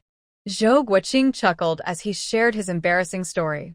Later, he found out that his father-in-law could drink a lot, easily handling 2 bottles of liquor with just a small dish. Tang Mantong paused, understanding Zhou Guoqing's hint. He felt a bit worried but didn't dwell on it. As long as he and Anna were in love, there shouldn't be any issues. After finishing their tea and sobering up, everyone stood up to say goodbye, needing to return to the hotel to study. 6 bottles, Dong Chong. Don't forget to read and do exercises while you're out. There are exams at the end of the year, Tang Nianyan reminded. It is early October now, and the notice about the resumption of college entrance exams will be announced by major media on October 21st. Actually, the higher-ups already know about it. Recently, Mr. Zhang probably called to urge her to study hard. Second sister, are they really going to resume the exams? Tang Lujin and Tang Dongchang were very happy. Under Tang Nianyan's strict guidance, their grades had improved significantly. If the exams really resumed, they were confident they could get accepted into college. Yes, the newspapers will announce it soon. You two have been studying for a long time. If you don't pass, I'll be very disappointed. Tang Nianyan looked at her younger siblings with a serious expression, her words colder than ice. Lu Jin and Dong Chong shivered and quickly shook their heads, promising to study hard and get into college. Big brother, third brother, are you going to take the exam? Tang Nianyan asked. Maybe next year. We haven't prepared this year, replied Tang Jianguo's brothers. They also wanted to go to college, since they had graduated from high school and had decent grades. Becoming college students would be a great honor for their family. Studying is important, but you also need to manage the factory, Tang Nianyan said firmly, even encouraging her uncle to study for the college entrance exam. I won't join in. If everyone goes to college, who will run the factory? You all just focus on the exams. Tang Man-tong shook his head repeatedly. He had forgotten everything he learned, and going back to study would be too difficult for him. Besides, he was doing well at work and earning good money, so he didn't need to go to college. Tang Nian didn't force her uncle to take the exam. There would be opportunities to continue learning later, and one could learn a lot in the school of life. Tang Man-tong and the others drove away. Tang Nianyan turned to go inside when the door of the neighboring Lu family opened. Captain Lu came out with a happy expression and greeted her as he walked by. Xin Xiao was also heading to work. He rarely took on tasks now and spent most of his time in the military district, mainly training soldiers, earning him the nickname Living King of Hell. New recruits were most afraid of Xin Xiao. If they fell into his hands, they would at least go through a tough training session. Nian, I'll take care of the house when I get back. Don't worry about it. Xin Xiao reminded her as he left, knowing that Tang Nian disliked cleaning. Okay. Tang Nian didn't plan to clean up much. She would just wash the dishes, wipe the table, and take out the trash, leaving the rest for Xin Xiao to do when he returned. There were still plenty of grapes left after washing, and just then, Zhao Chunmei's 2 children passed by. Tang Nian called out to them. Take some grapes to school with you. She wrapped the grapes in a piece of newspaper and handed them to the siblings. Thank you, Sister Tang. Zhou Haiyang was very polite, but he stubbornly called her sister. Brother. Dad said to call her Aunt Tang. His sister Zhou Haixing reminded him, sweetly adding, Thank you, Aunt Tang. You're only 4 years older than me, so just call me sister.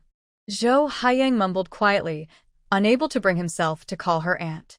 Call me aunt. I'm the same generation as your parents. Tang Nian said firmly, playfully taking advantage of the kids. Tam. In the end, Zhou Haiyang gave in and obediently called her that. Tang Nian patted his head with satisfaction. Good, now go to school. Thanks to Xin Xiao, she became an aunt at such a young age, which was quite nice. Xiao Tang, you gave them food again?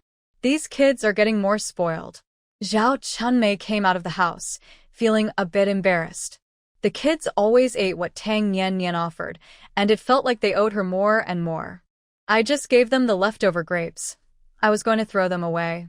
Tang Nian didn't tell the whole truth. They were originally meant for Baisho Fubao, but it felt a bit wrong to say that. Actually, during the past month with the military, she had changed quite a bit. At least she was better at talking than before. Zhao Chunmei smiled and said, "Thanks to you, my Haiyang and Haixing have tried a lot of interesting foods.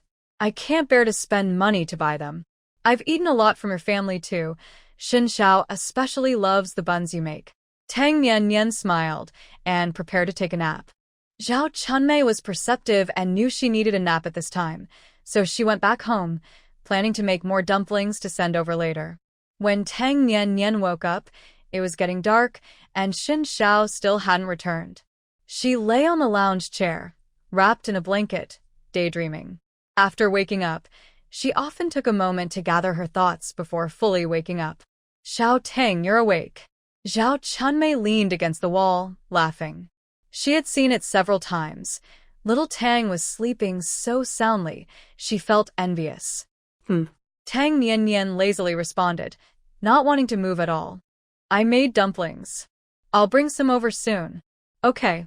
Tang Nian nodded, finally feeling more awake as she wrapped herself in a blanket and went back inside. Zhao Chunmei brought over a tray of dumplings, thin-skinned and generously filled, probably 50 or 60 of them.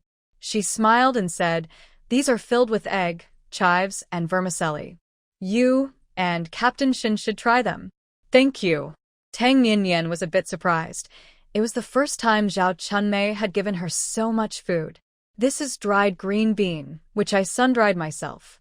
It's great for stews or stir-fries." Zhao Chunmei also handed her a bundle of dried green beans. She was very diligent, not only growing vegetables in her yard but also clearing land at the foot of the mountain. Any excess vegetables, she dried for later use. Tang Nian accepted everything without hesitation, planning to use the dried beans for a stew tomorrow. Next door, there was some noise and Lu Guangliang's gentle voice came through. "What do you want to eat tonight? Noodles or rice?" "I'm not hungry." Su Yan's voice sounded weak, as if she were ill. "You have to eat something. You're not alone anymore." Lu Guangliang patiently persuaded her. Finally, Su Yan said she wanted dumplings, specifically with chives and egg filling. She felt uncomfortable after hearing Zhao Chunmei and Tang Nian talking. In the past, Zhao Chunmei used to cling to her and often brought her dumplings, but now she was trying to win over Tang Nian. It felt like she was being fickle. "I'll make them." Without hesitation, Lu Guangliang went to prepare the dough. He would do anything for Su Yan, even if she asked for something as outlandish as a rabbit from the moon. Zhao Chunmei rolled her eyes and quietly said, "Look at her, acting so impressive. It's just a baby. What's so great about that? Didn't she say she wouldn't have kids?" Tang Nian felt a bit disappointed. She had hoped Su Yan would stick to her decision. Zhao Chunmei scoffed and replied dismissively, "Captain Lu really means it this time. If she doesn't have kids, he'll want a divorce." I heard General Su even called to scold her. Without her family to back her up, she can't act tough and will have to comply.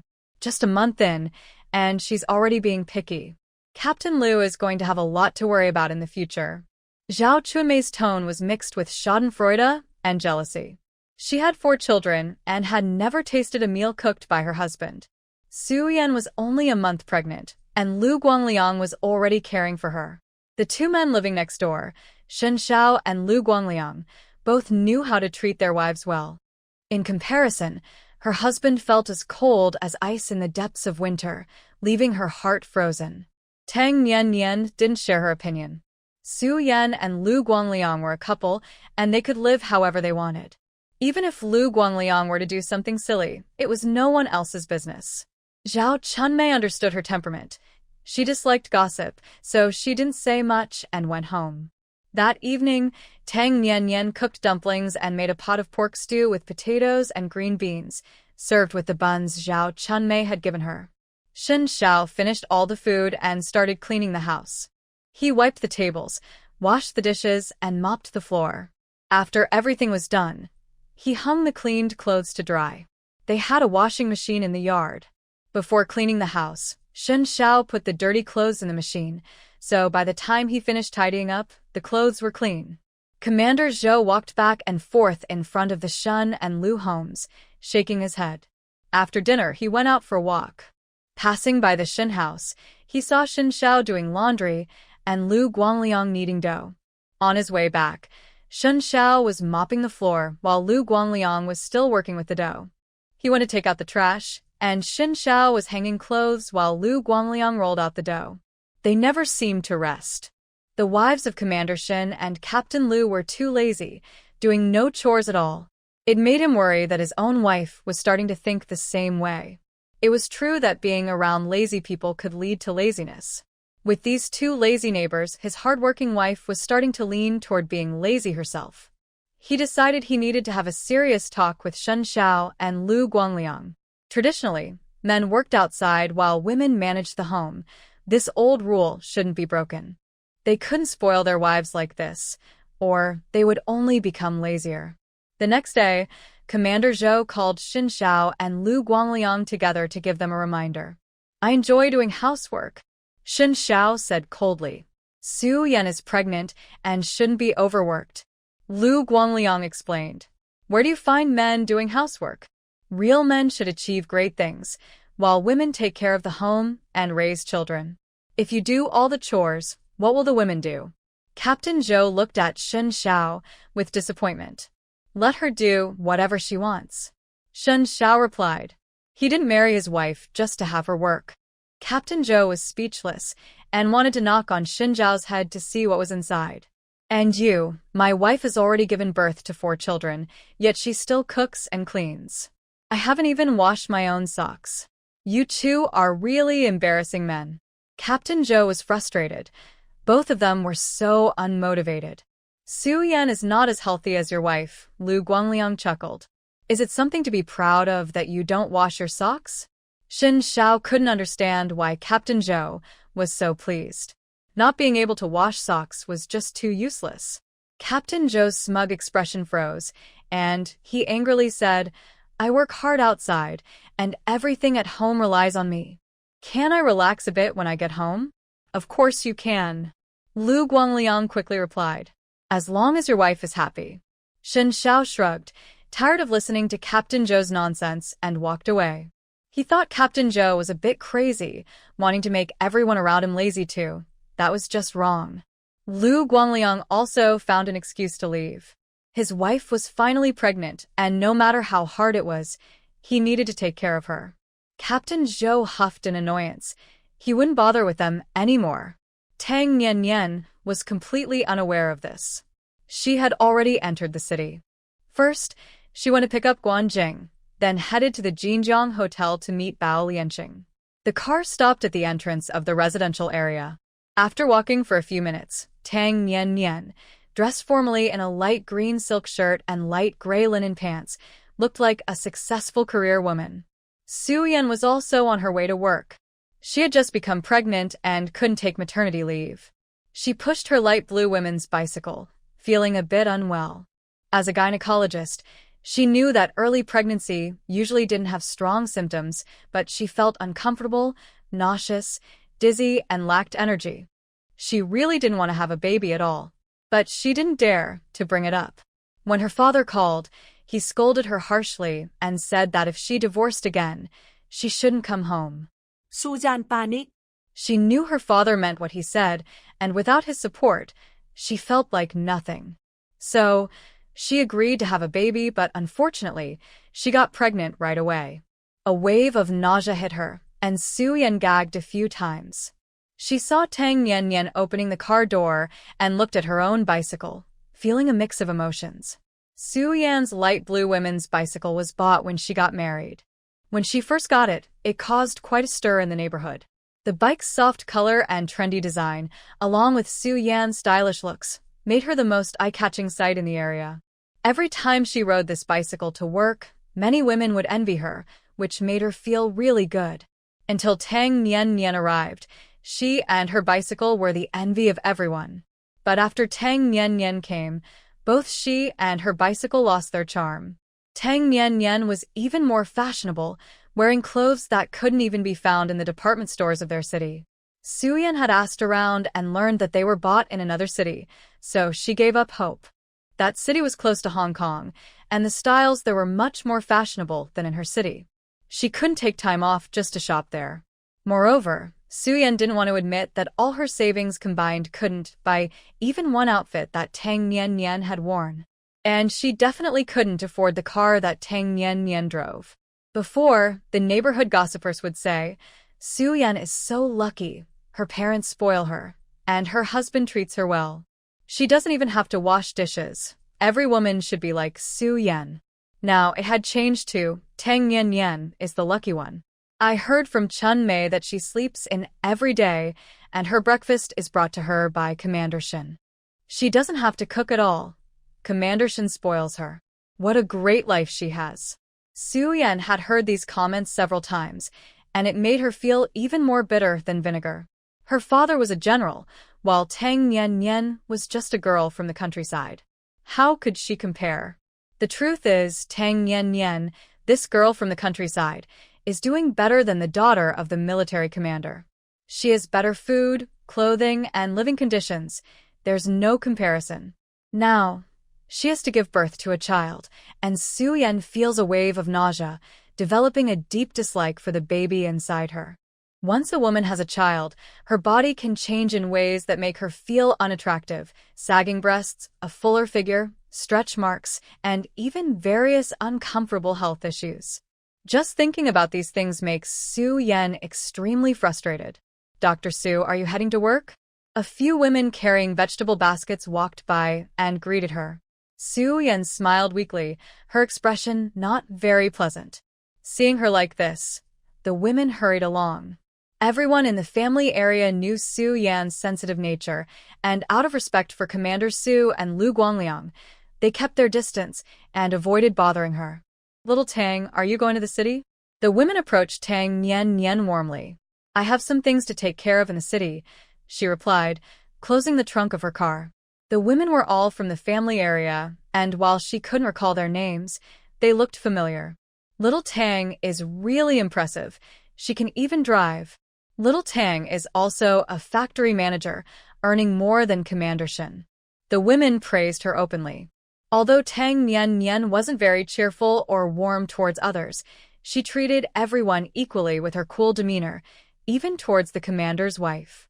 Moreover, everyone thought Tang Nian was quite helpful. If someone asked for assistance, she would be willing to lend a hand. For example, since the military district is a bit far from the city, it's not very convenient to go in. Tang Nian drives a car, and if someone asked, she would gladly give them a ride.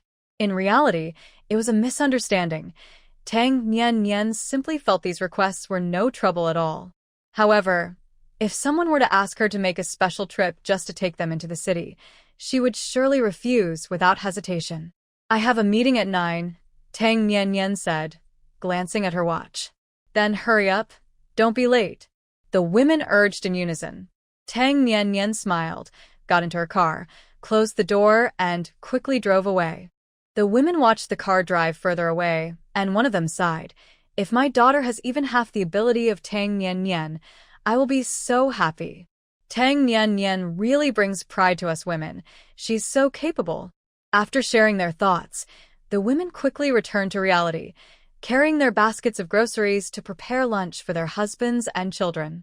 Su-Yan heard everything and felt a pang of jealousy as she rode her bike to work. Feeling worse than if she had spilled a jar of spices, she felt a mix of sour, bitter, and spicy emotions. She really didn't want to go to work. She used to think being a doctor was great, respectable, and well-paid, but compared to Tang Nian, her monthly salary of 48 yuan seemed insignificant. With 48 yuan, she couldn't even afford one outfit like Tang Nian's. Even when adding her husband Lu Guangliang's salary of 86 yuan, they could barely buy a few clothes and had to live frugally. Lu Guangliang had 2 brothers and an elderly mother back home, and he sent 20 yuan to his family every month. During holidays, he would send even more. The remaining money he didn't give to her. He kept it for himself. The reason was that she spent money too freely, as her parents and Lu Guangliang told him. They said she shouldn't manage money after marriage, so they kept their salaries separate. She spent her own, while his was for household expenses. Su-Yan sighed, feeling suddenly downcast and lacking motivation for work.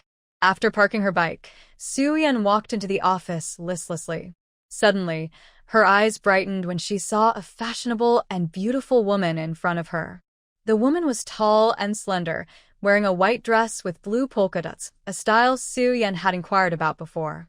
It wasn't expensive, but it was unavailable in their city and could only be found in another city. Su-Yan had been hoping someone would travel to that city to bring her a dress. The woman in the polka dress was slightly bent over, pressing her hand against her stomach, looking very pained, with beads of cold sweat on her forehead. She was waiting in line at the registration window, but the line was long, and she looked unwell. Su-Yan approached her and asked, "Are you feeling unwell?"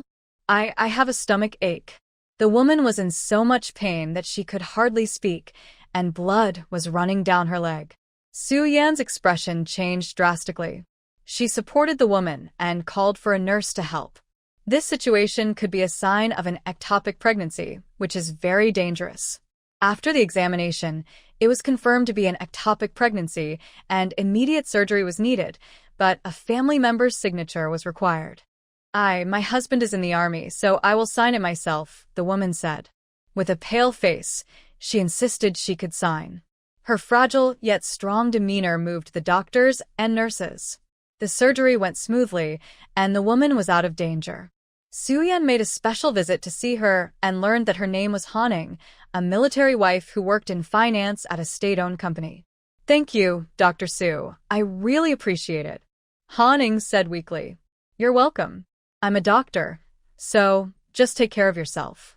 If you need anything, just let me know," Su-Yan replied with a smile. "It's nothing. I'm used to it," Han-Ning said with a self-deprecating smile, which resonated with Su-Yan. Although Lu Guangliang was caring, he was often away for more than half the year, leaving her alone. Sometimes, when she fell ill, there was no one to call. That feeling of loneliness was something only military wives could understand. Su-Yan wasn't usually very helpful, but she treated Han-Ning well, visiting several times a day. The two quickly became good friends as they found they had much in common. Tang Nian first picked up Shangguan Jing and then went to the Jinjiang Hotel to meet Bao Lianqing and his mother. Mrs. Bao stayed in Xiangjiang this time. Old Mrs. Bao was in much better spirits than last month. Seeing Tang Nian made both her and her son very happy. Home is the best. As soon as I returned, I felt so much better. Even drinking plain water feels good, the old lady said with a smile. Now that you're back, you definitely shouldn't just drink plain water. Today, I'll take you both around the city and make sure you eat well, Tang Nian said cheerfully. She really liked old Mrs. Bao. Raising such a successful son like Bao Lianqing showed that she was not only loving but also had a big vision and was easy to get along with. Great. Thank you so much. The old lady was looking forward to going out. She hadn't been back in decades and felt both familiar and strange in the city.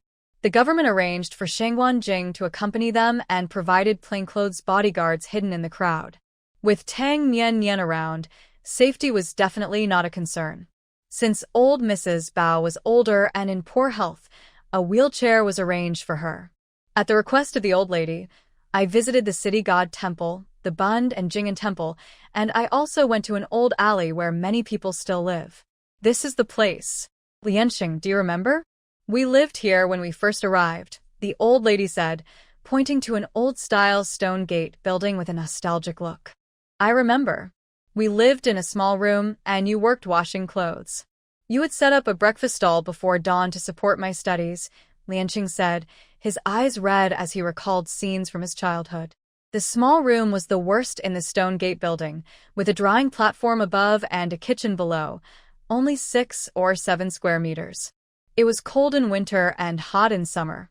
He was from Ningbo, and his grandfather had some wealth, but his father was sick and passed away before he was born, leaving him and his mother alone, along with the land and house his father had left behind.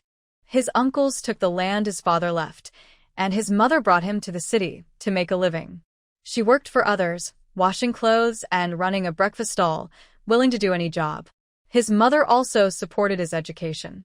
She had a small box, and every day, no matter how much she earned, she would put 3 coins in the box for his school fees. Even when there was no food at home, She would rather drink tap water to fill her stomach than open that box. Once, when his mother was too sick to get out of bed and was confused with fever, she refused to go to the hospital. In his worry, he opened the box and took money to take her to the hospital. His mother recovered, but the money in the box was gone. She scolded him for being thoughtless for the first time, but later she held him and cried, saying she was useless and that he had to suffer because of her. After that, his mother worked even harder. Every time he woke up in the middle of the night, he would see her busy at work, as if she never got tired, always working non-stop. He did very well in school, but when he reached high school, he refused to continue and instead became an apprentice at a foreign firm. He had studied this carefully. Any job related to foreign companies could earn a lot of money. So while he was studying, he focused on learning foreign languages and often went to places where foreigners gathered, hoping to practice speaking with them. Although he didn't have a high education, he could speak English. Within a year of being an apprentice at a foreign company, he successfully completed several impressive deals, earning the boss's recognition and becoming a formal agent, which greatly increased his income. Later, he became the most successful agent in Shanghai, starting his own company to do business with foreigners. He and his mother moved out of their small place and into a garden villa in the French concession, although his mother later returned to their hometown in Ningbo. The relatives who once bullied them saw him rise in status, but his mother acted as if nothing had changed, continuing to socialize with them and even encouraging him to repair the ancestral hall in their hometown. She said, "Lianxing, now that you are successful, you must be generous. It's normal to be careful when you're poor, and no one will blame you. But once you are prosperous, you shouldn't be stingy. It can attract trouble. You understand?"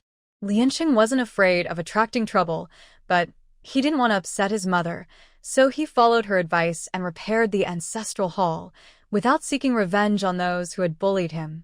Thinking back on these memories, Lianxing felt a mix of emotions. It had been many years since he left Shanghai. When he arrived, he and his mother were alone and broke, but now they returned with family, feeling somewhat accomplished. Madame Bao gently patted her son's hand and said softly, "Lianxing, find a way to buy this place and keep it. Let Xiaoguang and the others come here to see how hard their father had it. They must not forget where they came from." Xiaoguang, Lianxing's grandson, had grown up in comfort and had no idea what hardship was. Madame Bao loved her great-grandson but worried that wealth might not last beyond 3 generations, which is why she gave this advice. "Mom, I will take care of it," Lianxing promised. "Our family cannot have a spendthrift. Xiaoguang is too extravagant. He spends tens of thousands on shoes. Are those shoes made of gold or silver? He must change this habit." Madame Bao continued to express her concerns, unable to accept her grandson and granddaughter-in-law's spending habits. To her, spending tens of thousands on clothes, shoes, and bags was wasteful. Lianxing also thought it was wasteful, but he was more open-minded. As long as his children and grandchildren didn't waste money in front of him, he wouldn't interfere. After all, the daughter-in-law has a generous dowry, and she spent her own money, so as a father-in-law, he has no say in it. "I know, I'll teach them a lesson when I get back." Bao Lianxing spent the whole time comforting his elderly mother. Tang Nianyan and Sheng Guanjing didn't say much. After half a day of shopping, Mrs. Bao was too tired and returned to the hotel. The mother and son would return to their hometown in Ningbo in a couple of days. The country values their return and specially sent Dr. Yi from the capital to treat Mrs. Bao. Of course, they would also discuss future business cooperation during this time. None of this concerned Tang Nianyan anymore. She had brought them back, and now it was the country's responsibility, so she wouldn't worry about it. For the past few days, Tang Nianyan had been entertaining guests. It wasn't until Bao Lianxing and his mother returned to Ningbo that she finally had some free time. After several days of waking up early, Tang Nianyan was exhausted. The next day, she slept until noon. After getting ready, she went straight to the yard to lie down, waiting for Xin Xiao to come back with lunch. She didn't want to lift a finger, feeling as peaceful as a statue. "Xiao Tang, are you just getting up?" Zhao Chunmei appeared over the wall, asking with concern. "Yes." Tang Nianyan didn't even open her eyes. You really can sleep. Here's a chive pie for you. Zhao Chunmei was quite envious. Whenever she tried to lie in bed a little longer, her back would hurt. She felt like a hard worker who couldn't even rest. Tang Nianyan was just hungry, and hearing about the chive pie perked her up. She quickly got up to take the pie Zhao Chunmei offered. There were 3 chive pies in a basket, and the aroma was delightful. Zhao Chunmei had calculated it perfectly. 2 for Xin Xiao and 1 for Tang Nianyan. Sister-in-law, how many did you make? Tang Nianyan took a big bite. It tasted great, but it was a bit too little. Zhao Chunmei paused and said, I made about 10. Realizing something, she asked uncertainly, Is it not enough for you? Not enough. Tang Nianyan answered honestly. 3 were barely enough to satisfy her. Zhao Chunmei was a good cook, and her food was delicious, but she always brought just a little, leaving Tang Nianyan and Xin Xiao feeling hungry and frustrated. I'll go get more. Zhao Chunmei was stunned for a few seconds, still feeling confused. After years of dealing with people, this was the first time she met someone so honest. The girl was truly sincere. She ran home and brought over the chive pockets she had made, a total of 12. She kept 9 for her own family, but now she brought them all to avoid looking stingy. They're delicious. Tang Nianyan ate 5 in one go, leaving 7 for Xin Xiao. She wiped her mouth, went home to grab a bag of flour and a basket of eggs, then climbed over the wall and placed the items on the ground. Sister-in-law, come out and get the stuff. After saying that, Tang Nianyan climbed back over the wall and returned home, continuing to relax. A gentle breeze blew, and the scent of osmanthus filled the air. She felt full and comfortable. Zhao Chunmei came out and saw the flour and eggs at the base of the wall, feeling both amused and helpless. There was at least 20 pounds of flour and about 30 eggs, enough to make chive pockets for many meals. Little Tang, you should take this back. A few chive pockets don't require so much. Zhao Chunmei wanted to return the items. Let's eat them later. Tang Nianyan was not being polite. She had plenty of supplies and just didn't want to bother. Zhao Chunmei chuckled softly, realizing the girl had a childlike attitude. She decided not to return the items and would just make extra food for the neighbor in the future. When Xin Xiao returned, Tang Nianyan was too lazy to move and told him to go to the kitchen for the chive pockets. They're made by sister-in-law and are really good. I ate 5. Why don't you eat some rice too? Xin Xiao got some food from the cafeteria, which included both meat and vegetables along with soup. Tang Nianyan smelled the delicious aroma and couldn't help but eat some more, satisfied and burping. Suddenly, there were angry shouts from next door. It sounded like Captain Zhou was yelling, along with Zhao Chunmei's cries. Tang Nianyan frowned, feeling displeased. She had sharp hearing and caught what Captain Zhou was saying. It was about the bag of flour and eggs she had given. Zhao Chunmei explained the situation, saying Captain Zhou was upset and embarrassed. Neighbor shouldn't take so much for just a few chive pockets. I work with Captain Shin. If others find out, I'll lose face. Hurry and return these. It's unacceptable. Little Tang insisted on bringing them over, saying she would make more chive pockets later. I didn't ask for them.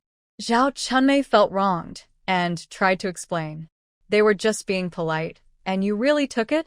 You took some dumplings, and now what will others think of me? How can I stay in the army like this? I understand. I'll return it later. From now on, you are not allowed to accept anything at all. Am I making you eat less or drink less? You only care about money, acting so calculating. Captain Zhou's tone was harsh. Zhao Chunmei's expression changed, and her feelings of injustice burst out. Am I being calculating? Zhou Tianming, do you have any conscience saying that? When we got married, your monthly allowance was only 7 yuan. I took care of your parents at home and raised our children. I worked hard in the fields, cared for the sick, and I couldn't even afford to get sick myself. If I hadn't been careful with money, our family would have gone hungry. Why didn't you call me calculating back then? Now that you are a captain and have succeeded, you look down on me, always criticizing me for being unsophisticated, for not earning a salary. If you want to be like Qin Shimi, Just say it directly instead of making sarcastic comments. Zhao Chunmei cried as she shared the grievances and hardships of these years. She wasn't foolish. She could sense her husband's hidden disdain over the years. Sometimes when she made herself new clothes, her husband would make snide remarks, saying she didn't know how to earn money, spent it freely, and compared her to other working women in the neighborhood, constantly belittling her. She wasn't blind. She could hear the compliments and criticisms, but she had held back. After all, she was relatively satisfied with her life, and her family envied her good fortune in marriage. But now she didn't want to endure it anymore. She was a person too, contributing to the family. Why should she be looked down upon by her husband? Look at Xin Xiao, who has a higher rank than her husband and is so considerate to his wife. After enduring for over 20 years, Zhao Chunmei suddenly didn't want to hold back anymore and argued with Captain Zhou, who wants to be like Qin Shimi. You're talking nonsense and ruining my reputation. Zhao Chunmei, don't be ungrateful. Captain Zhou was furious. He was upright and had a clean record. This woman seemed intent on ruining him. Return the items to me now. If you accept anything again, don't blame me for being rude. I can't afford to lose face by paying you back. Zhao Chunmei was also angry. Why should she repay anything? Have you gotten too bold? Zhao Chunmei, don't forget who earns money in this family. Zhao Chunmei felt a sting in her heart and softened her attitude. Zhou, the leader, smugly huffed. There had to be rules at home. Without rules, nothing would work. He was the pillar of the family, so he naturally had the final say. Noises came from the yard. Tang Niannian climbed over the wall, followed closely by Xin Xiao. When Zhou ran out, he saw the couple climbing over the wall one after the other and looked at the front door, which was not closed. Why didn't you two use the front door? It's easier to climb over the wall, Tang Niannian replied. Going through the front door would take too long. Zhou frowned. This was too disrespectful. Who climbs over someone else's wall? Just as he was about to say something to Xin Xiao, Tang Niannian spoke up. Leader Zhou, that bag of flour and eggs was a gift for my sister-in-law. If you have a problem with it, talk to me. I have no problem with you. This is a family matter. Little Tang, stay out of it. Zhou's face showed some discomfort, but he still smiled politely. He was always courteous to outsiders. I heard you say my sister-in-law is calculating and ungrateful, and that the issue started because of my gift, so it does involve me. Tang Niannian bluntly exposed Zhou's false front. She had no respect for men who acted tough at home. I'm sorry about this, little Tang. My sister-in-law will apologize to you later. Zhao Chunmei came out with red eyes, trying to smooth things over. She was worried that a fight would affect her husband's future. After all, Xin Xiao was well regarded in the military, and they couldn't afford to offend him. This has nothing to do with you. I'm asking Leader Zhou where I went wrong with my gifts. Tang Niannian questioned seriously. Zhou's expression darkened as he turned to Xin Xiao, saying, Leader Xin, what do you think about this? I support Niannian, Xin Xiao stated. He also felt that Zhou was being unreasonable. Just a few days ago, he told him not to do housework, which was really annoying. The team leader's face looked worse, and he forced a smile, saying, what I mean is, there's no need to take so much food from the neighbors for just a few chive dumplings. Let your sister-in-law return the extras. It's better to rely on close neighbors than distant relatives. There's no need to be so particular about a little food. It's not just a few dumplings, it's 12. Both Xin Xiao and I have big appetites, and your sister-in-law makes delicious chive dumplings. I couldn't just take them for free, so I brought these things over. Tang Niannian explained seriously, while Zhao Chunmei turned away, her eyes red, quietly crying. Your sister-in-law didn't explain clearly. She really should have. The team leader chuckled awkwardly. You didn't even give her a chance to explain. I heard you tell Xin Xiao not to do housework and that we shouldn't spoil women. Team leader, I have a big problem with you. You've gotten used to being a traditional man at home, and now you want to influence Xin Xiao to be the same. Do you want all the men in our neighborhood to act like you? Tang Niannian questioned sarcastically, showing no respect for the team leader. After the team leader tried to influence Xin Xiao that day, he told her about it that night, and she was already upset with him. Today, She finally confronted him. The team leader's expression changed, and he looked at Shen Xiao with disappointment, thinking, why did this kid report me? That's not loyal. The commotion attracted a lot of people, and when they saw Tang Nian arguing with the team leader, they all came over to mediate. It's my fault. I didn't understand the situation. I said a few things to Chunmei, and since she and Xiao Tang are close, she came to me about it. It's really nothing serious. I'm sorry for disturbing everyone. The team leader downplayed the situation, taking the blame upon himself, thinking he was being considerate, but Tang Nian didn't appreciate it. She really disliked men like him, who appeared perfect outside, praised by colleagues and neighbors, but were harsh with their wives and children at home, showing two different faces. Couples argue sometimes. They fight in the morning and make up at night. It's normal. Men work hard outside, while we women manage things at home. Chunmei, just hang in there. It will pass. A woman's voice unexpectedly spoke up, and it was He Huangdi. This statement pleased Captain Zhou, who looked at He Huangdi with appreciation. He even thought that his wife had become this way because she spent too much time with Tang Nian. When his wife was on good terms with He Huangdi, she never caused him any trouble. Ever since Tang Nian moved in, his wife had become more disobedient and their conversations had become less pleasant. A man works outside to support the family. Does that mean a woman taking care of the house and raising children isn't contributing? Why should women tolerate men? Tang Nian fired back, as such comments made her very upset. What was even sadder was that the one saying this was a woman. Tang, you have a job and can avoid housework, but Chunmei doesn't work. What else can she do at home? You're speaking without understanding.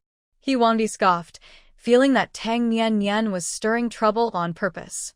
Tang, Chunmei used to be quite good. Recently, I don't know what's happened, but her temper has worsened and her words have become harsh. It's no wonder Captain Zhou is upset. He Huangdi sarcastically added, and Captain Zhou felt like giving her a reward for speaking his mind. Huangdi, stop it. My matters are none of your business. Zhao Chunmei's expression turned cold as she recognized He Huangdi's ill intentions to stir conflict between her and Tang Nian. Tang Nian also caught on and sarcastically replied to He Huangdi, so according to you, a woman without a job shouldn't even have a temper? The chairman said women hold up half the sky, but it seems there are still outdated ideas in the army. I've learned something new. Captain Zhou's expression changed, and he quickly said, of course women can hold up half the sky. Chunmei was a model worker back home. Today, it's all my fault for wasting everyone's time. My wife and I are just having a normal disagreement. It's nothing serious. Right. It's normal for a couple to argue. Let's all disperse. It's time to get back to work. The others also tried to smooth things over, and everyone began to leave. He Huangdi left in disappointment. She had hoped to mend her relationship with Zhao Chunmei, but Tang Nian had ruined it. The team leader and Xin Xiao have gone to work, leaving the family area much quieter. Tang Nian is still lying in the yard, pretending to nap, when someone knocks on the door. It's not locked. Tang Nian is too lazy to move. She recognizes it's Zhao Chunmei. I'm sorry for the trouble you've had. Zhao Chunmei comes over to apologize. Little Tang kindly sent so many things, yet she faced unfair treatment and pressure from He Huangdi. Zhao feels guilty about it. It's fine. Tang Nian doesn't take it to heart. She never lets things bother her. If there's an issue, she addresses it directly. If she can argue, she will. If not, she'll take action. In the end, only others get hurt. Zhao Chunmei sighs and suddenly says, I really envy you. You have a job, earn your own money, and don't have to deal with a man's temper. Your issues with men aren't really about having a job. Tang Nian corrects her. Even if she didn't earn money, Xin Xiao wouldn't give her a hard time. It's mainly that the team leader isn't great. However, she has learned to be diplomatic and decides some things are better left unsaid, fearing Zhao Chunmei might not handle it well. Zhao Chunmei gives a bitter smile and says, if I had a job, old Zhou wouldn't keep bringing it up. He used to be nice, but since he got promoted, his temper has gotten worse, and he seems to dislike me more. Then you should find a job. I can't find one. There used to be a clothing factory in the military district, but it closed down because it wasn't doing well. I don't have an education, so I can't get a good job. Zhao Chunmei continues to talk, feeling too frustrated and needing someone to share her thoughts with, or she might burst. Tang Nian is initially impatient, but when she hears there are many idle military wives without jobs in the district, she becomes interested. This is untapped labor. Are the machines still at that clothing factory? Yes, they are. They can't be sold. Sister-in-law, would you like to work? Dan Nian Ats? Of course. I dream about it. Tang Nian beckons her closer and says, you should find out about the clothing factory situation, especially the military district's attitude, and count how many idle military wives there are in the family area. If you handle this well, I can arrange a good job for you. Little Tang, you're not joking with me, are you? Zhao Chunmei felt excited. If she could really get a job, she would find out everything, no matter how much effort it took. Don't worry, if you do this well, I promise your salary will be higher than Captain Zhou's. You can ride on his back, and he won't dare to say a word. Tang Nian painted a bright picture. Zhao Chunmei's eyes lit up as she imagined riding on her husband's back and couldn't help but laugh. Sister, if that day really comes, you will be my true sister. Zhao Chunmei's sadness vanished in an instant, and she hurried off to gather information. Next time you make dumplings, add more egg and noodles. Tang Nian made a serious request. Zhao Chunmei's dumplings and chive pockets were delicious, but there were too few eggs and too many chives, making her chew a lot of tea leaves to get rid of the taste. Got it. As Zhao Chunmei reached the door, she stumbled a bit and couldn't help but laugh. It was her first time meeting a girl like Tang Nian. At first, she thought Tang Nian would be hard to get along with because she seemed cold. But over time, she realized that Tang Nian was genuine, always speaking her mind and never gossiping behind others' backs. Unlike He Wangdi, who pretended to be nice in front of people but stabbed others in the back. She would settle accounts with that woman later. The argument between Tang Nian and Captain Zhou spread quickly in the military district. Many people thought Tang Nian was spoiled and disrespectful. Although Shen Xiao held a higher rank than Captain Zhou, Tang Nian was just a family member, and she was not showing enough respect to Captain Zhou. Tang Nian didn't hear these rumors, and even if she did, she wouldn't care. Captain Zhou defended her, saying she was young enough to be his daughter, so it was normal for her to be a bit spoiled. He also asked everyone to stop spreading rumors about Tang Nian, as it could have a negative impact. Tang Nian had been very busy these days because Bao Lianqing and his mother returned to their hometown, and Deng Chongguang also brought his wife back, so she had to entertain guests. However, their return was timely. The country needed funds for economic development, and with these two top tycoons investing, it was a good start. Wealthy individuals from Xiangjiang would surely follow suit, leading to positive growth. Has Nian gone back home with Bao Lianqing and his mother? That evening, Deng Chongguang hosted a dinner for Tang Nian and asked about Bao Lianqing. Recently, Deng Chongguang was in high spirits, looking much younger than before. He had nearly finalized discussions with government officials in Huqing and was very pleased with the favorable policies offered. He planned to invest in Huqing after returning. In just a few years, he expected to see a significant return on this investment, and he envisioned a future filled with wealth. His gaze towards Tang Nian became even kinder. Yes, the old lady's time is nearing, and she wants to return to her roots, Tang Nian replied honestly.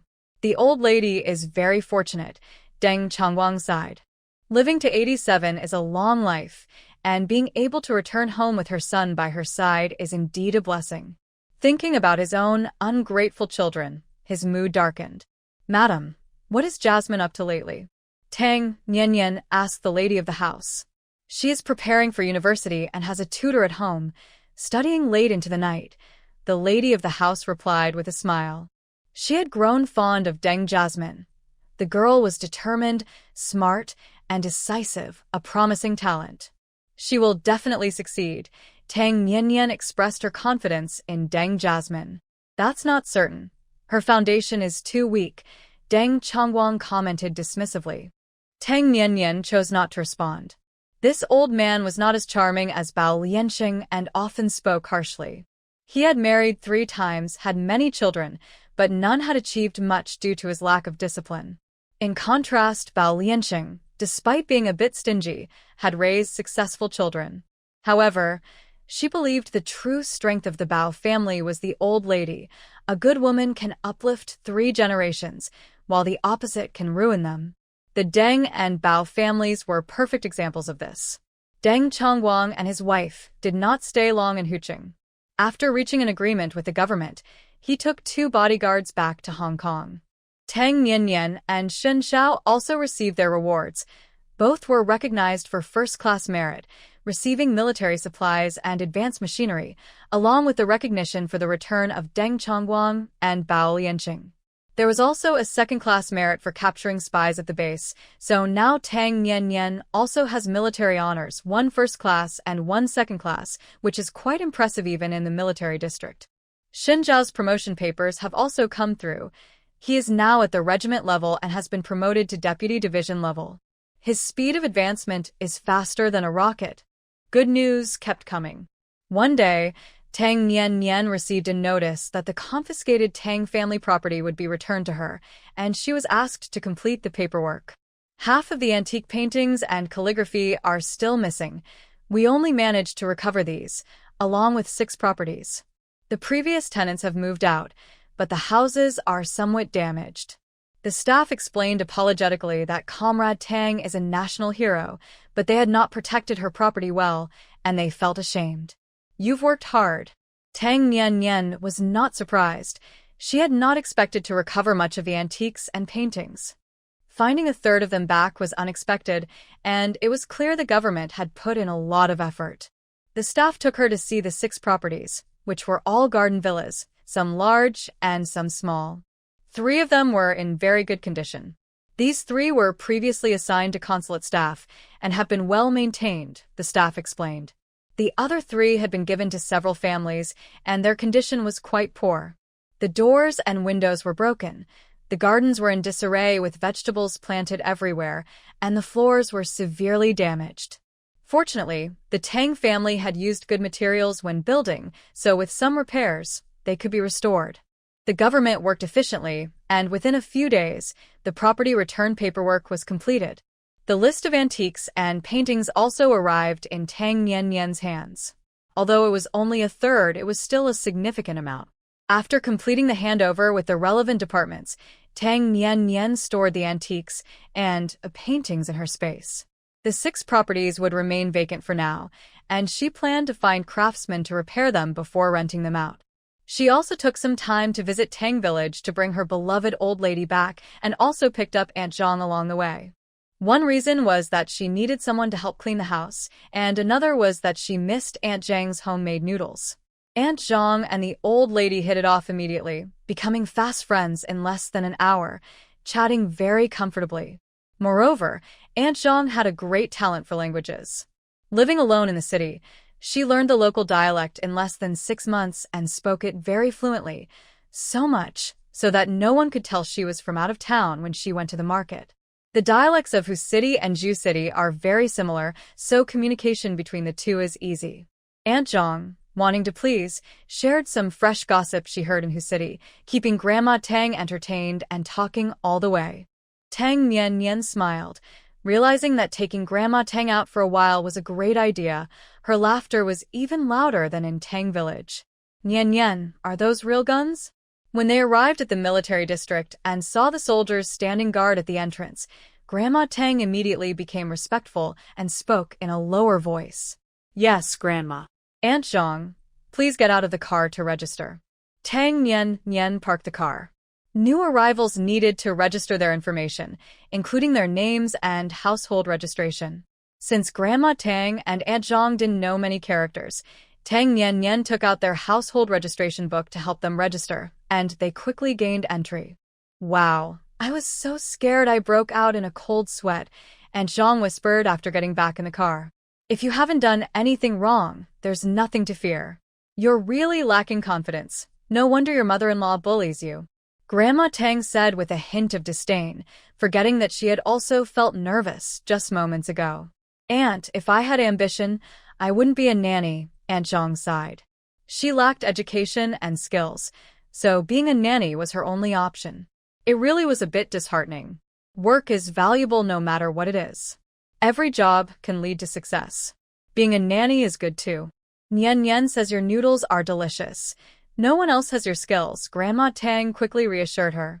She had just learned from their earlier conversation that Aunt Zhang had to become a nanny because of a difficult mother-in-law, making her quite a sympathetic character. I'll make you and Nian Nian some noodles with sauce tonight, Aunt Zhang said with a smile. Great. I've never heard of noodles with sauce before. I can't wait to try. Grandma Tang misheard it as deer noodles, which immediately made her hungry. Even though she didn't understand why a bowl of noodles would be called that, it sounded delicious. Tang Nian Nian parked at the intersection, took luggage from the trunk, which included quite a bit of stuff, even a few live chickens that Aunt Zhang had raised at her previous home. She also brought vegetables she had grown. Little Tang is back. Who are these two? Someone greeted them. My grandmother and aunt. Tang Nian Nian briefly introduced them and handed a large handful of green beans to the other person. Aunt Zhang is great at gardening. She picked over 30 pounds of beans and can't eat them all. These beans are so fresh. Thank you, Xiao Tang. The woman happily walked away with the beans. A few more people passed by, and Tang Nian Nian gave each of them a handful of beans. This made Grandma Tang frown, thinking, what a waste.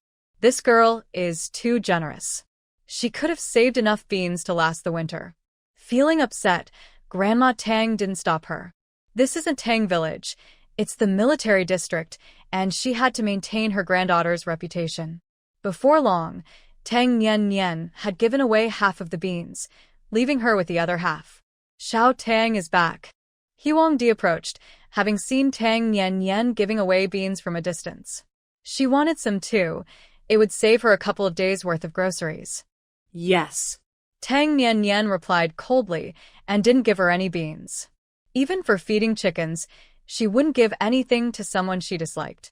Grandma Tang exchanged glances with Aunt Zhang, realizing that this woman was not liked by Nian Nian and should be avoided in the future. He Huangdi waited a long time but didn't receive any beans, so she asked, you can't eat all those beans, right? I'll dry the beans and cook them with meat. Tang Nian Nian glanced into her basket and noticed a strange smell. There was something bloody in the corner, wrapped in newspaper. It didn't look like meat or fish, and it was hard to tell what it was. The newspaper was soaked in blood and coming apart, revealing a corner that looked like pig lungs but was smaller and smelled worse. Did you buy meat, Sister He? Tang Nian Nian asked curiously, genuinely wondering what the bloody item was. He Huangdi was usually very frugal and rarely bought meat. It was odd for her to buy some now. He Huangdi's expression changed, and she moved the basket back, grabbing some vegetables to cover the bloody meat. She forced a smile and said, yes, just a little for my husband. She glanced longingly at the beans and hurried away. She had worked hard to get that meat, and Tang Nian Nian wanting to trade beans for it? Dream on. Once she walked away, Aunt Zhang whispered, that's the placenta. Old Lady Ting nodded. She had recognized it right away. Tang Nian Nian's eyes widened. The placenta? Is that what she was thinking of? When they got home, Old Lady Tang said, yes, it's the placenta. I can smell that strong odor. It's very nutritious. I only learned that this thing is a health supplement after coming to the south. Back in my hometown, no one wants it. They just bury it under trees, Aunt Zhang said. After moving to the city, she got along well with her neighbors and learned many new things, including that the placenta is highly valued in the South. Hospitals are eager to get it, and it's hard to obtain. I used to get a few for my husband. He was shot by the Japanese when he was young, and it hurt his lungs. Every winter he would cough. This stuff is good for the lungs. I had to ask someone to get it, and it helped a bit, but unfortunately, it couldn't cure the root of the problem. Old Lady Tang sighed, wishing her husband were still alive. Grandma, sit here. Tang Nian Nian moved 2 chairs under the osmanthus tree, interrupting Old Lady Tang's sadness. This yard is great. We can raise chickens here, and we won't have to buy eggs anymore. Aunt Zhang pulled Old Lady Tang to plan the yard, deciding where to keep chickens and where to plant vegetables, making everything clear, which lifted the old lady's spirits. Tang Nian smiled. With Aunt Zhang around, her little grandma would surely not feel lonely. As for raising chickens, well, if it made the little grandma happy, why not? At worst, they could just make Shen Xiao work a bit harder cleaning up after them. That evening, instead of making noodles, Aunt Zhang cooked a big pot of stewed noodles with green beans, which tasted great, and they finished the whole pot. Old Lady Tang and Aunt Zhang were thriving in the family area, and within a couple of days, they had bonded with the military wives, making connections even better than Tang Nian's. That woman we ran into the other day, the one buying the placenta, her husband is not doing well. During dinner, Old Lady Tang suddenly revealed some juicy gossip. Right, he can't last 3 minutes. Huandi wants a son, and her husband is too, but unfortunately, it's been 3 years, and there's been no sign of a baby, Aunt Zhang eagerly added, sharing more details and names, clearly well informed. Tang Nian swallowed her food and couldn't help but ask, Aunt Zhang, how do you know about them in 3 minutes? Did Aunt Zhang hide under their bed to eavesdrop? The soundproofing in the building is terrible. You can hear someone snoring at night. Huandi is so loud that the whole building can hear her. Her husband doesn't last 3 minutes. It's just a little over 2 minutes sometimes, and sometimes even less. Aunt Zhang spoke animatedly, and Grandma Tang, not to be outdone, shared the latest news. That placenta is useless. Her husband can't even last 2 minutes now. What? Not even 2 minutes? Yes, just a little over a minute yesterday, according to the neighbor next door. How can they have a son if he can't even produce an egg? Eating tofu and pickles every day won't help. Grandma Tang was even more knowledgeable than a doctor, concluding that the reason Huandi's husband was struggling was mainly due to his poor diet. With tofu and pickles every day, even a strong man would weaken. The two of them excitedly exchanged gossip, completely forgetting about the other 2 people at the table, as if they didn't exist. While Tang Nian was shocked, she also felt a bit sentimental. In the past, her grandmother would never have talked about such gossip at the dinner table or shared it with her. Now that she was married, her grandmother spoke freely. Tang Nian felt regretful, thinking about how many interesting stories she had missed out on before. With so many people in Tang Village, there must be plenty of juicy gossip, yet she didn't know any of it. Aunt Zhang, Huandi's husband, is a company commander, and he earns a decent salary. Why do they live so poorly? Aunt Zhang was confused. You don't know, Huandi hasn't had a son. Her husband said he plans to rely on his nephew for support in the future, so he sends most of his salary back home to support the nephew. Grandma Tang scoffed. The old lady thought Huandi's husband was foolish. He couldn't even rely on his own son, yet he expected to depend on his nephew. What a hopeless fool. How silly. The nephew doesn't have dead parents. Why would he support his uncle instead of his own? Aunt Zhang laughed and scolded. Huandi is foolish for agreeing to that. She is indeed foolish. She treats her own daughter poorly, always scolding or hitting her. The children she raised have no manners, Old Lady Tang said, looking down on the whole family. Those 4 daughters are greedy and lazy, just like Huangdi. She's so foolish. Instead of relying on her nephew, she should focus on raising her daughters well. Aunt Zhang's views were more open-minded than many people in the countryside today. She had no sons herself and had to work as a nanny due to her difficult mother-in-law. My husband is a good man and treats our daughter well. When he saw how we were mistreated, he took us and moved out. Back then, we had just a thatched hut, an old quilt, 2 broken bowls, and a bag of sorghum as our entire belongings. Aunt Zhang sighed, her eyes turning red. Now you have made it through tough times. Your daughter is doing well in school, and you built a new house. That's impressive for the village. Old Lady Tang comforted her. Of course. The village chief's house isn't as grand as mine. Humph. That shameless uncle of mine and my in-laws still want to take advantage of us, saying our daughter will get married, and we will need to rely on the nephew. They want us to give our new house to him for his marriage. How ridiculous. Aunt Zhang gritted her teeth and continued, My eldest daughter is 18 and has a strong character like mine. The other day, she picked up a stick and blocked the door, refusing to let her uncle and grandparents in. She said she would choose her own husband and take care of us. Your daughter is remarkable. Girls should be strong. If they are too soft, they will be bullied. Old Lady Tang praised her, appreciating girls with a strong spirit. She preferred her second daughter-in-law over the first, who was always crying and complaining. My daughter's father is a good man, but since I haven't been home for years, no one has protected the children. My eldest daughter has grown strong because of that, and I feel guilty for not being there for them. Aunt Zhang wiped her eyes. She felt she owed her daughters, but she had no regrets. If she hadn't become a nanny, her family would still be living in a shack, eating sorghum buns.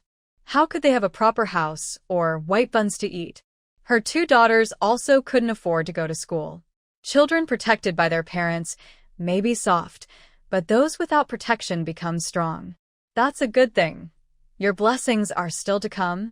Grandma Tang comforted her. I think the same way. My eldest daughter studies well and is now a substitute teacher at the village primary school. Many people have come to propose marriage, but I haven't agreed to any. In the past, I would have chosen someone from a wealthy family, but now I want both my daughters to go to college and become city people. Aunt Zhang has bigger plans for her daughters' futures. Before, she wanted to find a well-off young man in town, but now she is no longer interested. Tang Nian had hinted to her about the college entrance exam a long time ago. She made a special trip home to ensure her daughters studied hard to get into university and even sent back the study materials Tang Nian had given her. Aunt Zhang dreams of her daughters getting into college. Even if just one of them does, it would change their family's farming situation, allowing future generations to leave the countryside. The exam is in December. They should study well. Even if they don't pass this time, they can try again next time, Tang Nian said. I call home every few days to have their father supervise them. Both kids are working hard, studying until midnight every night, Aunt Zhang said, feeling very pleased and grateful. Fortunately, she came out here to learn about college early. Some young people in the village just found out and couldn't even buy the materials, and they were almost panicking. I hope all the kids at home can get into college. Grandma Tang clasped her hands together, silently praying for blessings. During this time, Tang Nian had not gone out. She was either at home with Grandma or studying for the college entrance exam. One day, Grandma Tang and Aunt Zhang decided to fry some crispy meat because Tang Nian had casually mentioned wanting to eat it, so they made plans. The smell of fried crispy meat filled the neighborhood, and many children were drawn to it. However, the children were polite and only watched from a distance, not coming in to ask for food. Tang Nian waved to the children and gave each of them a few pieces of the cooled crispy meat. Thank you, Aunt Tang. The children politely thanked her, showing good manners. Grandma Tang remarked, children from the military are well taught. They are so polite. Everyone living here is a leader. Of course, leaders teach their children well. Aunt Zhang laughed. However, her words were quickly proven wrong. For girls ran over, the older ones around 10 years old, and the younger ones about 3 or 4. Unlike the other children in the family area, these 4 sisters were dressed in tattered clothes with patches, their hair messy, and their faces dirty.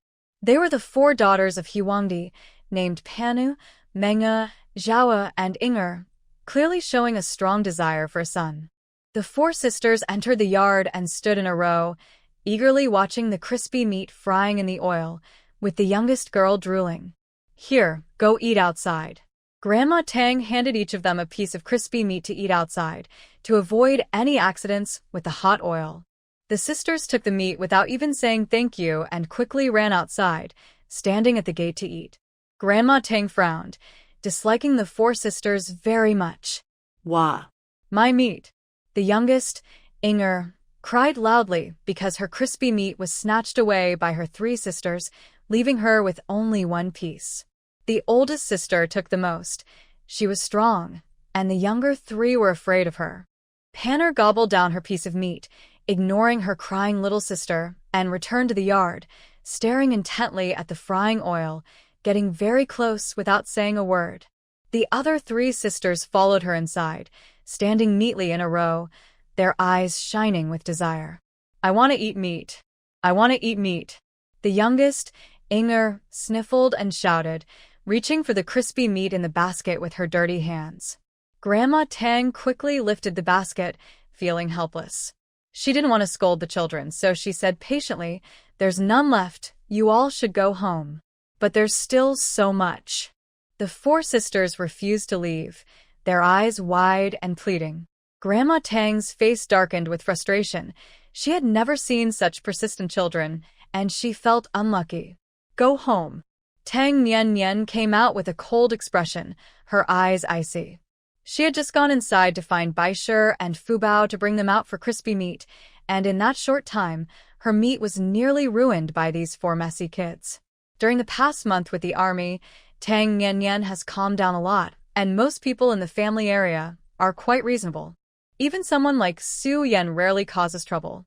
She has always believed in the principle of not bothering others if they don't bother her, so she hasn't lost her temper in over a month, leading many to mistakenly think she is easy to bully. The four sisters were still unaware of their limits and ignored Tang Nian Nian, focusing instead on the delicious meat. Nian Nian Yu. Grandma Tang, worried that her granddaughter would cause trouble, tried to intervene, but before she could finish, Tang Nian Nian took action. You're not allowed to come to my house anymore. Tang Nian Nian grabbed the youngest, Inger, and tossed her outside the gate. Inger fell to the ground, but Tang Nian Nian was careful, so the child was unharmed. Though Inger was scared and started to cry loudly. Go home and cry. Tang Nian Nian shouted, causing Inger to stop crying, sniffling with tears in her eyes. The other three girls were frightened. The second and third ran away, but the eldest hesitated. She looked around and reached for the meat on Fubao's plate. Bai Sui and Fubao had their own plate filled with delicious meat, and they were enjoying it when a dirty little hand reached out. Ugh. Fubao bared its teeth in warning. It really disliked humans who lacked awareness. This was its food. The eldest girl turned pale with fear, forgetting to pull her hand back, and saw Fubao's sharp teeth ready to bite her hand. Tang Nian Nian acted quickly, grabbing the girl by her collar and throwing her outside the gate. Don't come back again, or I'll let the dog bite you. Tang Nian Nian scolded coldly, having no fondness for these messy and persistent children. The four sisters trembled in fear, not daring to stay any longer, and quickly ran away, leaving their sister on the ground. Inger got up, pouted, and ran home crying. Those girls will definitely go home and complain. Grandma Tang frowned, worried that Huangdi would come to cause trouble. It's fine, Tang Nian Nian said confidently. If they dare to cause trouble, she'll deal with it. Once the meat was ready, Tang Nian Nian served a plate and asked Aunt Zhang to take it to Zhao Chunmei's house next door. Zhao Chunmei has been very busy these days and is not at home, but her two children are there. They are quite polite and came over to say thank you. It smells so good. It must be crispy meat. A strange woman's voice came from outside. Come in, my house is a bit messy. Suyan opened the door and invited her friend, Haning, inside. They met in the hospital. After Haning was discharged, she wanted to express her gratitude by giving Su Yan 2 fashionable outfits from Yangcheng. Their friendship grew quickly, and they became very close sisters who shared everything. It's quite tidy. You're always so modest, Yan, Haning said with a smile. Not at all. I'm just speaking the truth. My husband, Lao Lu, has been busy with work lately and hasn't had time to tidy up. Isn't your husband a captain? Why is he so busy? It seems there are some urgent tasks from above, but I'm not sure. Let me make you some tea. While they were talking in the yard, Tang Nian Nian overheard them. She understood why Lu Guangliang was busy. Due to ongoing disputes at the southwestern border, they were preparing for potential action, so all military districts were increasing their training. Shin Xiao was also very busy. I'm going next door to deliver some meat. Tang Nian Nian filled a plate with crispy meat and took it next door. Su Yan was sitting in the yard talking to a stylish woman. The door was open, and when Tang Nian Nian knocked, Su Yan looked surprised since she rarely visited others. I brought some crispy meat. Tang Nian Nian entered the yard and handed over the meat. Thank you. I could smell it from far away. This crispy meat looks delicious, Su Yan said with a smile as she took the meat and went to the kitchen to get another plate, returning with an empty one. Tang Nian Nian glanced at Han Ing and casually asked, Your trench coat is very pretty. Where did you buy it? Han Ing was wearing a cream-colored trench coat paired with jeans, looking very fashionable. With her good figure and beauty, she looked like a star. I bought it in Yangcheng. My partner is stationed there, and I got it while visiting, Han Ing replied with a smile. This trench coat is really nice. My relative is on a business trip to Yangcheng. I'll ask them to bring me one, Tang Nian Nian said, showing her interest in the coat. Su Yan was also interested and said, Can your relative help me get one too? I'll pay you. She then asked Su Yan, How much is this trench coat? 30. I think 38. I can't remember clearly. I bought a lot of things at that time. Han Ing showed a bit of nervousness, hesitating. Su Yan didn't suspect anything and ran back to her room to get 40 yuan, handing it to Tang Nian Nian. Can you ask your relative to help me get one? If it's not enough, I'll pay the difference, okay? Sure, whether it's 1 or 2, it doesn't matter, Tang Nian Nian readily agreed, taking the 40 yuan. But she didn't leave. She asked about the bag Han Ing was carrying. This bag is really stylish. I haven't seen this kind in the department store. Did you buy it in Yang City too? Yes, there are more styles in Yang City, and many come from Hong Kong. Han Ing instinctively moved the bag a little behind her, feeling uneasy. Is your partner in the military too? Why didn't you go with him? Tang Nian Nian, usually aloof, became quite chatty. His rank doesn't meet the requirements for me to go with him. I visit him when I have time, Han Ing replied with a smile, but she felt even more anxious. You two have a really good relationship. Tang Nian Nian decided to sit down and chat with Han Ing, leaving Su Yan feeling a bit left out and uneasy. Tang Nian Nian had never talked to her much before. Why was she so friendly today? Was it because she felt less charming than Han Ing? Are you going to the mountains to look for mushrooms? Su Yan is pregnant, so it's not convenient. I'll go with you. I want to eat mushrooms too. When Tang Nian Nian learned that Han Ing had come specifically to look for mushrooms, she eagerly offered to join. I'm light on my feet. I can go up the mountain, Su Yan said, feeling a bit jealous. After all, Han Ing was her friend, so why was Tang Nian Nian trying to take her friend away? Then, let's all go together. Tang Nian Nian was easygoing, went home to change her shoes, and even brought a basket, showing more enthusiasm than Han Ing. Thank you so much. Han Ing expressed her gratitude all the way, while Su Yan shrugged it off, saying, No need to be polite. We're friends. I have nothing to do anyway, and I didn't want to go to the mountains alone. It's perfect to have you both with me. Tang Nian Nian smiled, but her eyes were on Han Ing. The woman carried a bag with her all the way, occasionally taking out a handkerchief to wipe her face. To reach the back mountain, they had to pass by a military camp where soldiers were training. Tang Nian Nian lagged behind, coldly watching Han Ing in front of her, who was wiping sweat more frequently. Why are you sweating so much? Tang Nian Nian asked on purpose. I'm feeling a bit weak. I sweat easily after walking a bit, and I'm even weaker since I got out of the hospital, Han Ing explained with a gushao. Ingzi was hospitalized for an ectopic pregnancy recently, so she's not in great shape, Su Yan added. Ectopic pregnancy is very dangerous. Isn't your partner coming back? Tang Nian Nian asked with concern. He's too busy and can't find the time, Han Ing replied, her smile more cool. Marrying a soldier is like this. You don't get to enjoy much and have to endure a lot, Su Yan said with disappointment. Lu Guanliang was considered better, but he had been so busy lately that he was hardly seen, leaving all the household chores to her, which exhausted her. The three of them reached the back mountain. It wasn't high and had many vegetable fields tended by hardworking military wives. They searched the area for mushrooms, but returned empty-handed. We'll come back to pick them after it rains. There will definitely be mushrooms, Su Yan comforted as they descended. Okay. Han Ing seemed to be in a good mood and didn't wipe her sweat on the way back. At the foot of the mountain, there was a small river. Tang Nian Nian walked over to Haning, pretended to slip, and accidentally bumped her into the river. The water was shallow, only reaching her waist, but she couldn't swim. Help! Ah. Haning was frightened and flailed around. Ingzi, don't be afraid. I'll save you, Su Yan said, trying to jump in, but Tang Nian Nian stopped her. I'll go save her. She jumped into the water, approached Haning from behind, and discreetly released her little snake, Zhao Kai. This greedy little snake had been living comfortably in her space and had grown quite plump, so it was time to stretch its muscles. Zhao Kai understood its owner's intention and quickly slithered into Han Ying's clothes. Ah. What is that on me?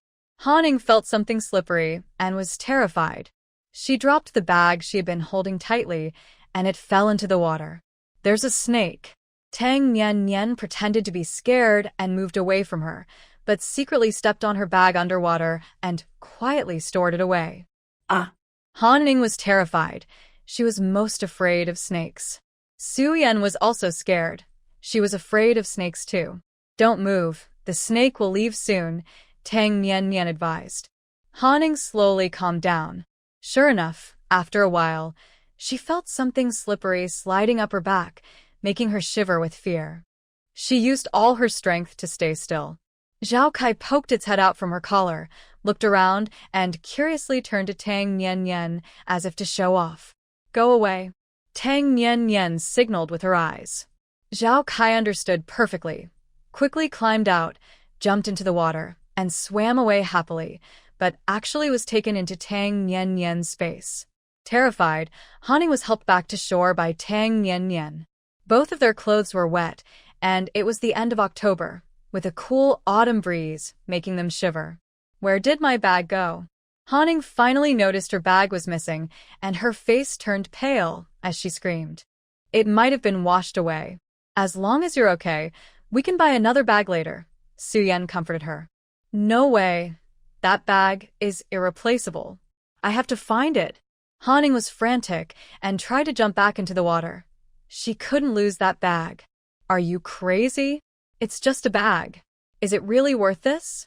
Su Yan pulled her back, confused about why Haning suddenly cared so much about a bag. She used to be generous with gifts of clothes and bags that were worth much more than the one that was lost. You don't understand. This bag is very important to me. Yanzi, please don't stop me. I have to find it. Haning insisted on searching for the bag, but was careful not to pull too hard, considering Su Yan's pregnancy. Nothing is more important than your health. You just had surgery, and your body needs to recover. Come back home with me. Su Yan spoke firmly. An ectopic pregnancy is very hard on the body, and being in cold water now would be harmful. She pulled Han Ying toward the residential area. Don't worry about me. Where's my bag? Where did it go? What should I do? Han Ying struggled to break free, causing Su Yan to lose her balance and nearly fall. Tang Nian Nian caught her. Thank you. Su Yan was anxious. If she had fallen, it could have harmed her baby. Han Ying, are you crazy? Su Yan was angry. To her, no material possession was worth risking her health, especially since Han Ying almost endangered her child.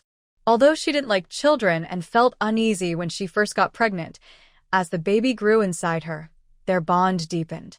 Now, all she wanted was to safely give birth and raise her child. Having almost fallen, Su Yan was truly frightened and felt displeased with Han Ying. Han Ying, undeterred, jumped into the river to search for her bag. The water was shallow, and she steadied herself, bending down to look. Su Yan frowned at the sight. Achoo! Tang Nian Nian sneezed and said to Su Yan, I'm going back. She had retrieved the bag and didn't want to deal with the two anymore. Han Ying, if you don't come up soon, I'm really going to be angry. Su Yan's voice was cold. She couldn't leave Han Ying alone. If she wandered off, it could cause trouble for her and Lu Guangliang. After searching in the water, Han Ying found nothing.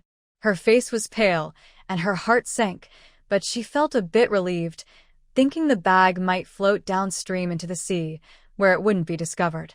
I'm sorry, Yanzi. I was too anxious just now. Are you okay? Han Ying climbed ashore, soaked and shivering. Thank goodness Tang helped you. What were you thinking? It was just a bag. Su Yan's tone softened a little. That bag was a gift from my partner. It cost him a month's salary. I'm sorry, I lost my composure and did something foolish. Please don't be mad, Yanzi. Haning trembled in the autumn wind, looking quite pitiful. Su Yan's anger faded, and she sighed, advising, even if it was a gift from your partner, it's not worth risking your life. If your partner knew, they would have stopped you. I understand, I won't do it again. Han Ing obediently replied, acting very compliant. Let's hurry back so you don't catch a cold. Su Yan held her hand as they walked towards the residential area. Tang Nian walked ahead, occasionally sneezing loudly. She thought she might deserve some recognition for this, and planned to discuss with the military district if this could be credited to her family's Xinshao. Achoo. Tang Nian quickened her pace. She was freezing and wanted to get home to change clothes and ask Aunt Zhang to make her some ginger and brown sugar water. Even if your family has a higher rank, you shouldn't bully children, right? If you don't want to give them food, that's fine, but why let the dog scare them? Look at how frightened the child is. She's completely terrified. He Huangdi's voice carried from a distance as she stood at the gate with her 4 daughters, causing a scene. Are you being reasonable? Who let the dog scare the child? Your child was greedy and tried to take food from the dog's bowl. The dog is an animal. It only knows how to protect its food. If my granddaughter hadn't reacted quickly, your daughter would have definitely lost a piece of meat. And you have the nerve to come to my house and cause trouble? Grandma Tang was much more restrained than in Tang Village. She was worried about affecting Shen Zhao's future in the military, so she didn't dare to speak too harshly. You are twisting the truth. It was your dog that scared my child, taking advantage of your husband's rank to bully our family. He Huangdi acted shamelessly, and her arrogance infuriated Grandma Tang. How can you call yourself a military family when you have no sense of decency? You're worse than the widow Zhang from my hometown. You can't teach your daughter properly. She's greedy and dirty, coming to my house asking for food. My granddaughter kindly offered them some fried meat, and they devoured it like they were starving. They wouldn't leave, crowding around the frying pan, staring at the meat, and trying to grab food from the dog's bowl. What kind of child behaves like yours? Even poor kids in the countryside wouldn't act so shamelessly. After all, we all have parents to teach us. Angry, Grandma Tang was ready to confront Huangdi, criticizing her for not teaching her child proper manners. Aunt Zhang immediately joined in, saying, the kids in my hometown village aren't this greedy. Even when they're poor, they don't beg for food from others. They're not beggars. Children are young and don't understand. They need adults to teach them. That's why we say it's the parent's fault if the child is not taught. To put it bluntly, even my dog isn't this greedy. It eats well at home and never begs from others, all thanks to my granddaughter's good teaching. Old Lady Tang took a sip of tea and quickly added her thoughts. She and Aunt Zhang worked together to corner Huangdi, leaving her with no chance to speak, making her so angry her nostrils flared. The nearby neighbors gathered around. When they saw it was Huangdi, they didn't even ask what happened. They all knew she was causing trouble. Huangdi, have some respect for your family and children. You argue every day over a little food. Your family isn't starving. Zhao Chunmei felt embarrassed. How could she be from the same hometown as this person? It was so shameful. Who was starving? My family eats well. It's Tang Nian who is bullying us and letting her dog bite my child. Am I not allowed to seek justice for my child? Huangdi pulled her eldest daughter over, pointing at her torn pants and complaining, look, her pants are torn, and she's bleeding. Your 4 kids have torn pants too. Besides, kids play rough, they get hurt all the time. I remember in spring, your daughter Piawa hit her head and bled a lot, but you didn't take her to the hospital. You just stuck a matchbox cover on it. I couldn't stand it and took her to the hospital myself. Zhao Chunmei smirked as she recalled the past, making Huangdi's face turn red and green, feeling embarrassed. Huangdi is always scolding or hitting her 4 daughters. When did she start caring for them so much? She doesn't care for them. She just wants to take advantage of Comrade Tang. Didn't you hear her say the pants were torn? Having someone like her in our neighborhood is really embarrassing. People might think we're all like her. The other neighbors began to speak loudly, expressing their dissatisfaction with Huangdi. Huangdi is not well liked in the neighborhood. She is stingy and always tries to take advantage of others.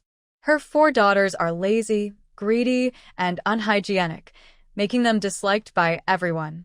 Everyone is on Tang Nianyan's side, collectively criticizing Huangdi. Excuse me, achoo.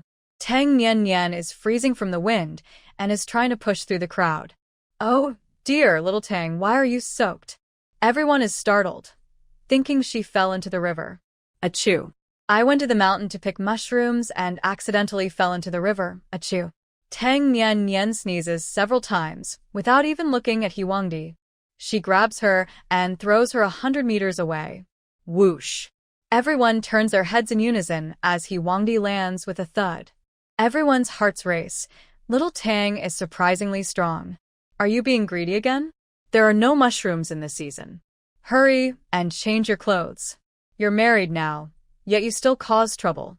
If I don't discipline you for 3 days, you'll get restless.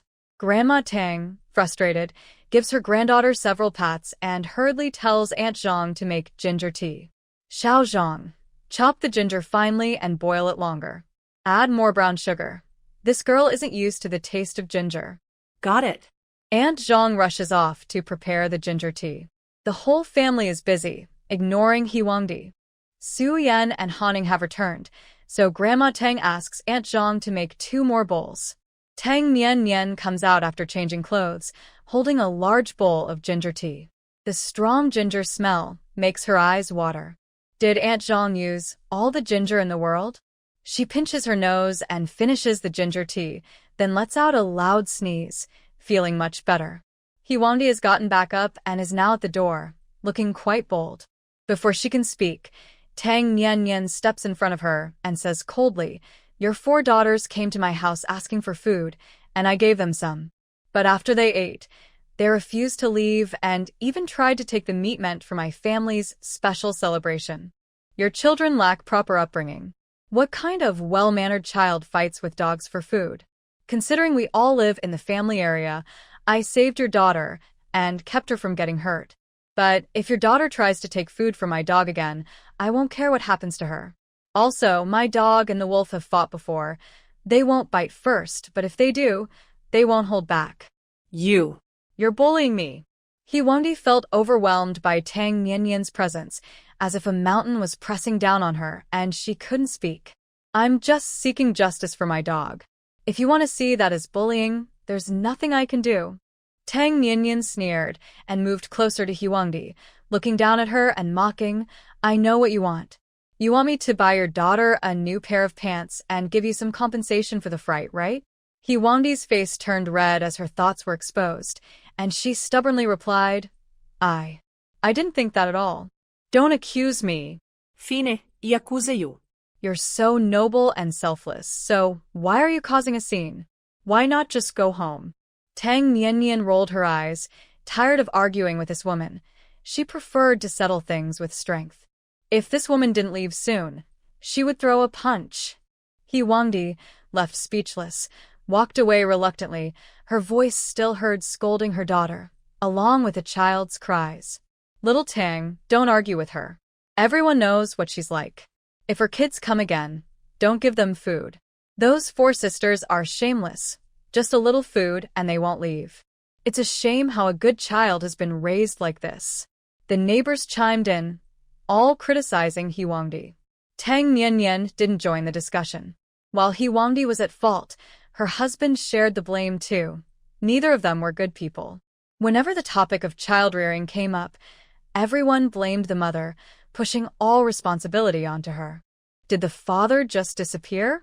Ancient wisdom said, if a child is not taught, it's the father's fault. But in modern society, it seems to have regressed to if a child is not taught, it's all the mother's fault. They are even worse than the ancients. That evening, Grandma Tang made several dishes, and the family sat down to eat together. Aunt Zhang still ate in the kitchen, refusing to join them at the table, and Grandma Tang's persuasion was in vain. Outside, there were angry shouts from a man and the cries of a woman, sounding like Huangdi. Tang Nianyan frowned, This family really had serious issues.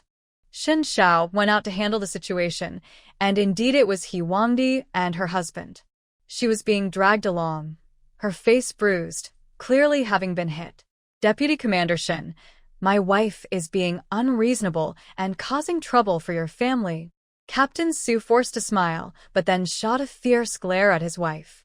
He had heard about the incident from others, and in his anger, he had come home and given this foolish woman a beating before dragging her here to apologize, fearing it would affect his future. He Huangdi cried and apologized, but her sincerity was lacking as she implied that Tang Nian was bullying her. Captain Su, with a dark expression, kicked her in the stomach. I'm going to die. Oh, I'm going to die. He Huangdi clutched her stomach and lay on the ground groaning. Take your arguments home. Don't fight in front of my house. Xin Xiao said coldly, indifferent to He Huangdi's pain. He was only worried it would disrupt Nian's meal. Make sure to control your household with children and women. If you cause trouble at my door again, I'll set my dog on you. Tang Nian's icy voice came through. She hated noise while eating. It ruined her appetite. And did this couple think they could act in front of her house as if she were a fool? Go home and don't come back. Xin Xiao was angry. His Nian loved to eat in peace, and these two were ruining that. How infuriating. If it weren't for their colleague relationship, he would have been much harsher. I came to apologize, Deputy Shen. Hey. I haven't finished speaking. Captain Su was cut off as Xin Xiao lifted him and tossed him far away. He Huangdi, frightened, scrambled to her feet and ran off quickly, forgetting about her husband. She finally remembered Xin Zhao's fearsome reputation. He was known as the living king of hell. How could she dare to cause a scene in his home? Terrified, He Huangdi ran all the way back home. Captain Su got up, limping back, filled with anger and a sense of frustration. If he had a good family background like Xin Xiao, he would definitely have a higher position now. Although his position is a bit lower, he is older than Xin Xiao and has spent more time in the military, so it's very disrespectful. After dealing with those two, Xin Xiao closed the door and went back to continue eating. Grandma Tang didn't ask anything. She simply thought that her son-in-law had a higher rank than that guy, so why worry? After dinner, Tang Nian pulled Xin Xiao into the room and took out Han Ying's bag, which was still wet. This bag has a camera inside. Please contact Uncle Ming. Tang Nian didn't open the bag because she wanted to keep the evidence. This was proof of Shen Zhao's promotion. Let's go together. Shen Xiao didn't ask much and took her to find Ming Jinxing. Ming Jinxing also lived in the military district, not far away. When they arrived, his family was still having dinner. Come sit down and eat with us. Seeing them, Ming Jinxing was very happy and invited them to join. Mrs. Ming was also very welcoming and went to get bowls and chopsticks from the kitchen. It was just the couple at home.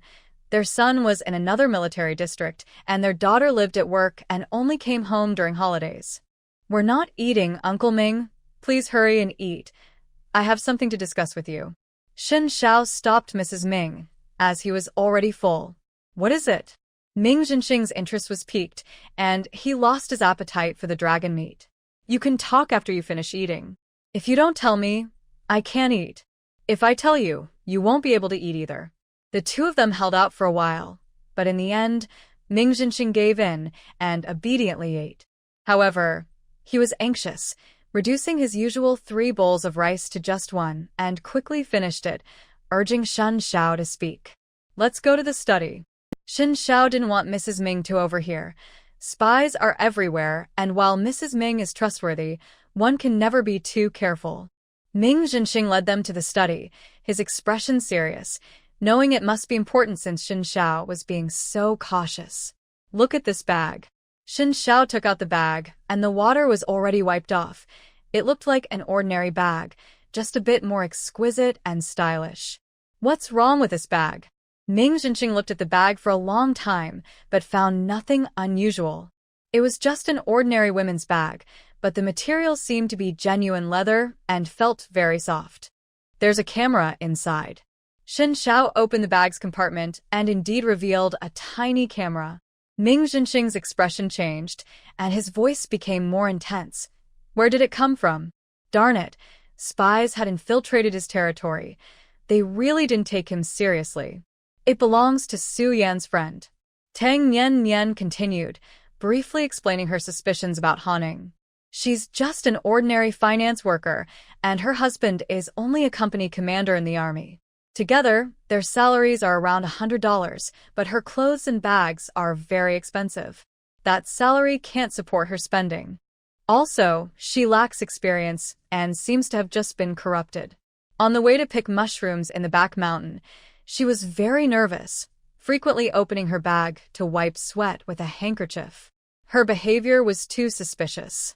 I pushed her into the river and took the opportunity to hide the bag.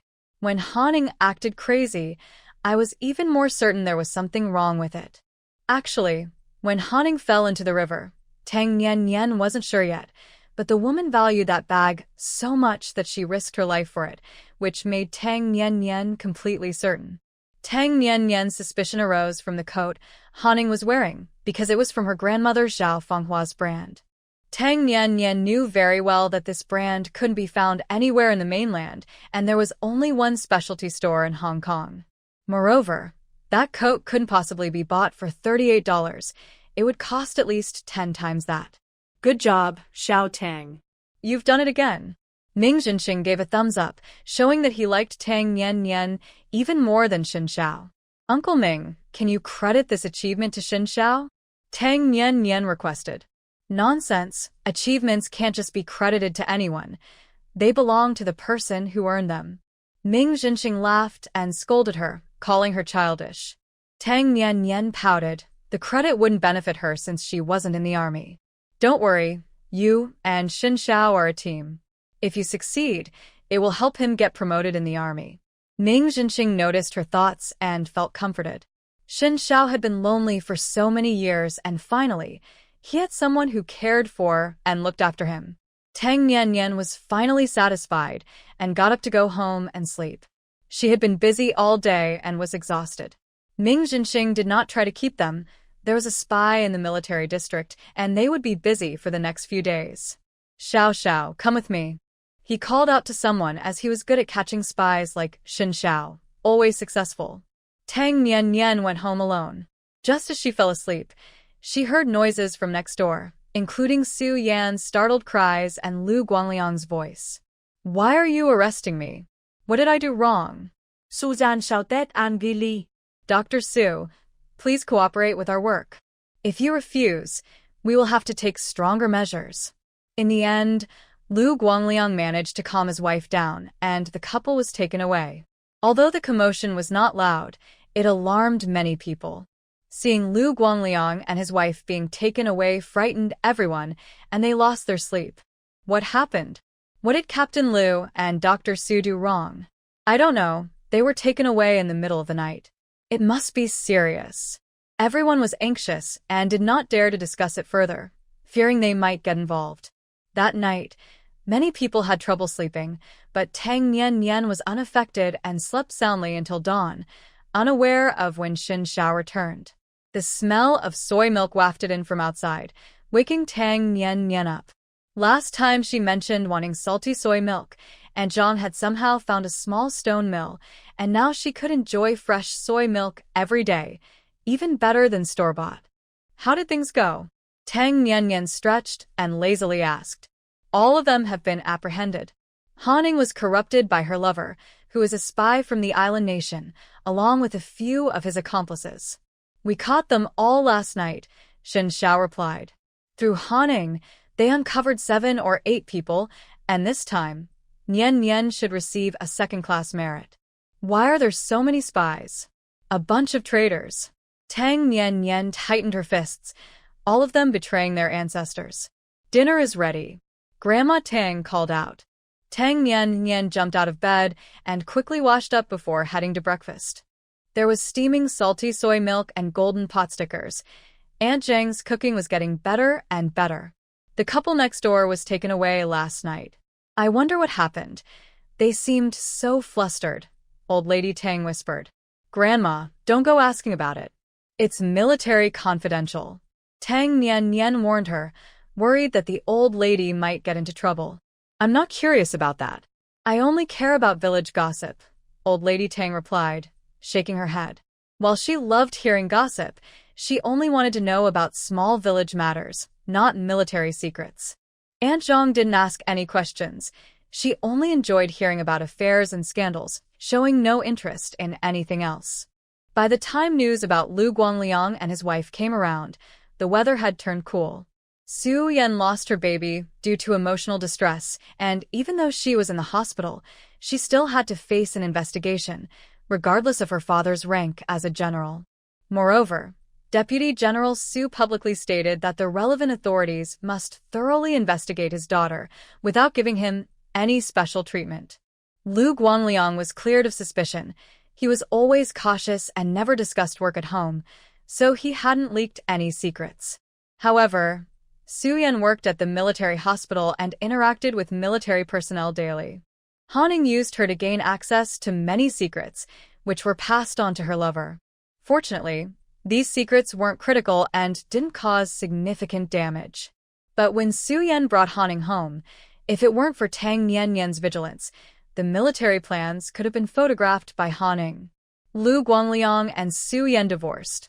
Although he was cleared of suspicion, he still faced consequences and was demoted. He is now Captain Lu and voluntarily transferred to the Southwest Military District, where the situation was tense. He wanted to go to the front lines to find peace, and Ming Jinqing agreed. Su Yan was charged with treason, and although she was unaware of her actions, the facts were established, and she had to face a military trial, ruining her future. After Lu Guangliang went to the front lines, news came that Su Yan had committed suicide. She hadn't even had the chance to face the military court. While receiving infor in the hospital, she died when air was injected into her vein after the medication finished. Her brother was the one to handle her affairs. Their parents didn't come, and no funeral was held. She simply vanished without a trace. The house next door is also empty now. Tang Nianyan feels nothing about Su Yan's death. She was just an unimportant person.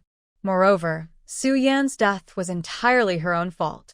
As the daughter of a deputy commander, she grew up surrounded by privilege and had no sense of caution, which also affected her family. Lu Guangliang was demoted because of her, and Su Yan's parents and siblings would also be impacted. It's unfortunate for a family to have such a troublemaker. In mid-November, the autumn trade fair ended, and Tang Mantong and the others returned triumphantly, bringing back many gifts. I don't want this dress. It's too flashy. If I wear it, people will think I'm crazy. Grandma Tang held the colorful cotton jacket her son had given her. Although she complained, she couldn't help but glance at it. Many old ladies in Yangqing wear this, and it looks great on them. Just ask Lu Jin. Tang Mantong held the jacket up to Grandma Tang. Really? Tang Lu Jin nodded vigorously, confirming that his uncle wasn't lying. Everyone else nodded in agreement. Their trip to Yangqing opened their eyes. The people there were truly fashionable, even more so than in Hu City. Grandma Tang, half convinced, put on the colorful cotton jacket and looked at herself in the mirror. She turned her waist, lifted her hips, and posed for a long time. The more she looked, the more confident she became, and she couldn't stop smiling. Will people say anything if I wear this? No way. Who would dare say anything? I'll scold them. Does it look crazy? Not at all. You look like a beautiful grandma. Tang Mantong and Grandma Tang exchanged compliments, and her mood was quite cheerful. She was beaming with joy. I'll save it for the new year. Grandma Tang put away the new cotton jacket since it wasn't cold enough to wear yet. She also brought Aunt Zhang a similar colorful cotton jacket, which moved Aunt Zhang to tears. She felt so lucky to have such a generous and easygoing employer. Tang Nianyan received even more gifts, the latest style of coats, bags, and leather boots, all sent from Xiangjiang. She had a whole big bag of gifts, enough to wear a different outfit every day from the 1st to the 15th day of the new year. These 2 outfits are too short. Nian can't wear them. What were you thinking when you bought them? Mrs. Tang picked out 2 coats that were noticeably shorter than the others. They were quite stylish and made of good material, both being cashmere coats, one red and one camel-colored. This is something someone asked me to bring. Tang Mantong quickly took the 2 coats. A woman asked you to bring these? Are you too close? You're not dating, are you? Mrs. Tang was not easily fooled. She knew her younger son well. She sensed that the 3rd son was hiding something and was definitely not telling the truth. No, we are just friends, Mom. Don't be suspicious. Tang Mantong firmly denied it. He hadn't even met the girl's parents, so it wasn't the right time to explain. Mrs. Tang gave him a meaningful look, but didn't press further. After lunch, Tang Mantong left. They had signed many orders at the trade fair, and there was a lot to do at the factory, so they were very busy. As soon as they left, Mrs. Tang pulled Tang Nian aside to ask, "Is your uncle dating someone? What's she like? Is she someone we shouldn't be proud of?" Mrs. Tang asked 3 questions in a row, making Tang Nian feel uneasy. "Grandma, I don't know." As soon as Tang Nian finished speaking, she received a slap on the head that made her ears ring. "Grandma, why did you hit me? I'm not hiding anything from you. You should be scolding Uncle." Tang Nian was upset. Why was she being punished? "You're not reporting what you know, so you deserve it. Hurry up and tell me what she's like. She must be someone we shouldn't be proud of. Otherwise, your uncle would have come home to show her off." Mrs. Tang suddenly thought of something and slapped her thigh in worry. She's not a divorcee, is she? Tang Nian's silence was deafening. She really suspected her grandma had a way of knowing everything. Her guesses were always right. Is she really a divorcee? That brat is going too far. He deserves a good scolding. Seeing Tang Nian's expression, Mrs. Tang knew she was right. Anger surged within her, and she gritted her teeth, ready to go into town and teach that brat a lesson. Call that brat right now and tell him to come over quickly. Mrs. Tang didn't know her younger son's phone number, so she had to ask Tang Nian to call. Tang Nian didn't dare to disobey and had to honestly call Tang Mantong's place. The phone rang for a long time, but no one answered, clearly indicating they were not home. "Grandma, they aren't home." Tang Nian sighed in relief. That rascal. After introducing so many nice young ladies, he chooses a divorced woman. He must want to drive me crazy. Grandma Tang was so angry she could hardly breathe. Aunt Zhang patted her back to calm her down and said, "Children grow up and make their own choices. You should try to understand and not get too upset. Besides, being divorced isn't always bad. Let's find out more about the woman. She might be a good match." "What's good about a divorced woman?" "My man Tong is still a young man," Grandma Tang exclaimed. "Grandma, you said uncle isn't, right?" Tang Nian countered. "You don't know anything." The old lady glared, and Tang Nian obediently fell silent. "Tell me about this divorced woman. Why did she get divorced?" Grandma Tang demanded, her fierce gaze intimidating. Tang Nian had no choice but to explain everything. "I'm not sure. Uncle said she is an elementary school teacher, and both her parents are teachers too. Her husband passed away, and they didn't have any children." "A family of teachers? The husband died, and there are no kids?" "This divorced woman sounds fine," Aunt Zhang quickly added, earning a disapproving look from Grandma Tang, which made her quiet down. "Grandma, you need to broaden your perspective. Being divorced isn't that big of a deal. Even emperors used to marry widows, and those widows had children." Tang Nian advis. Yes, I've heard that in plays," Aunt Zhang agreed. Grandma Tang's anger slowly faded, and her tone softened. "I need to see what kind of person she is, and how her parents are." She could reluctantly accept a divorced woman, but if the woman and her parents were difficult to get along with, she would definitely not agree. "I'll call Uncle and have him arrange a meeting." Tang Nian stood up to make the call, but Grandma Tang gritted her teeth and glared. That mischievous girl was trying to outsmart her. She couldn't get through before, but now she could? They had been scheming together since they were little, causing trouble. Tang Nian called the hotel and asked Tang Jianshu to find Uncle. "Tell my uncle that Grandma agrees to his relationship with that widow, but she wants to meet her and her parents, so he should arrange it quickly." Grandma agreed? "Did you convince her, Nian?" Tang Jianshu couldn't believe it. After all, Tang Mantong was good-looking and a sales manager at a sock factory, earning a decent salary. Grandma had high standards when introducing matches, so how could she agree to a widow? Anyway, Grandma agreed. Hurry and find my uncle. Tang Nian Nian was getting impatient and hung up the phone. She turned to Grandma with a pleasing smile. Grandma, it's all arranged. Grandma snorted and shot her a stern look. Tang Nian Nian stuck out her tongue. Grandma was getting more difficult to please. Aunt Nian Nian, how about I clear some land on the back mountain to grow vegetables? Aunt Zhang suggested, changing the topic. Clearing land is hard work, and we won't eat much. Just buy it fresh. Tang Nian Nian disagreed. She had invited Aunt Zhang to be a caretaker, not to farm. Grandma's expression softened. She had wanted to clear land for a long time. There was so much unused space on the back mountain, and every time she saw it, she felt sorry. It was such good land. Wasting it was a shame. But she was torn. Her granddaughter was paying Aunt Zhang a caretaker's wage, and asking her to farm felt like exploitation. Grandma felt guilty about that. Store-bought vegetables aren't as good as homegrown. It doesn't take much effort. I'm so idle that my bones are getting stiff. I need something to do. Aunt Zhang genuinely wanted to work. She was eating well with fewer chores and she was gaining weight. If she didn't find something to do, her new clothes wouldn't fit. She spoke sincerely, and Grandma offered to help. Tang Nian Nian agreed. Just don't clear too much land. A small plot is enough. Got it. We won't clear too much. Aunt Zhang agreed readily, but thought to herself that a small plot wouldn't be enough. At least half an acre would be better. The next morning, Aunt Zhang and Grandma took hoes to the back mountain. On the way, they ran into Zhao Chunmei, who was also heading there to water her vegetable garden. Zhao Chunmei was very diligent. Besides growing vegetables in her own yard, she had also planted some on the back mountain. She raised about 10 chickens, feeding them any leftover vegetables, so she didn't have to buy vegetables or eggs. To get to the back mountain, you have to pass by the family building.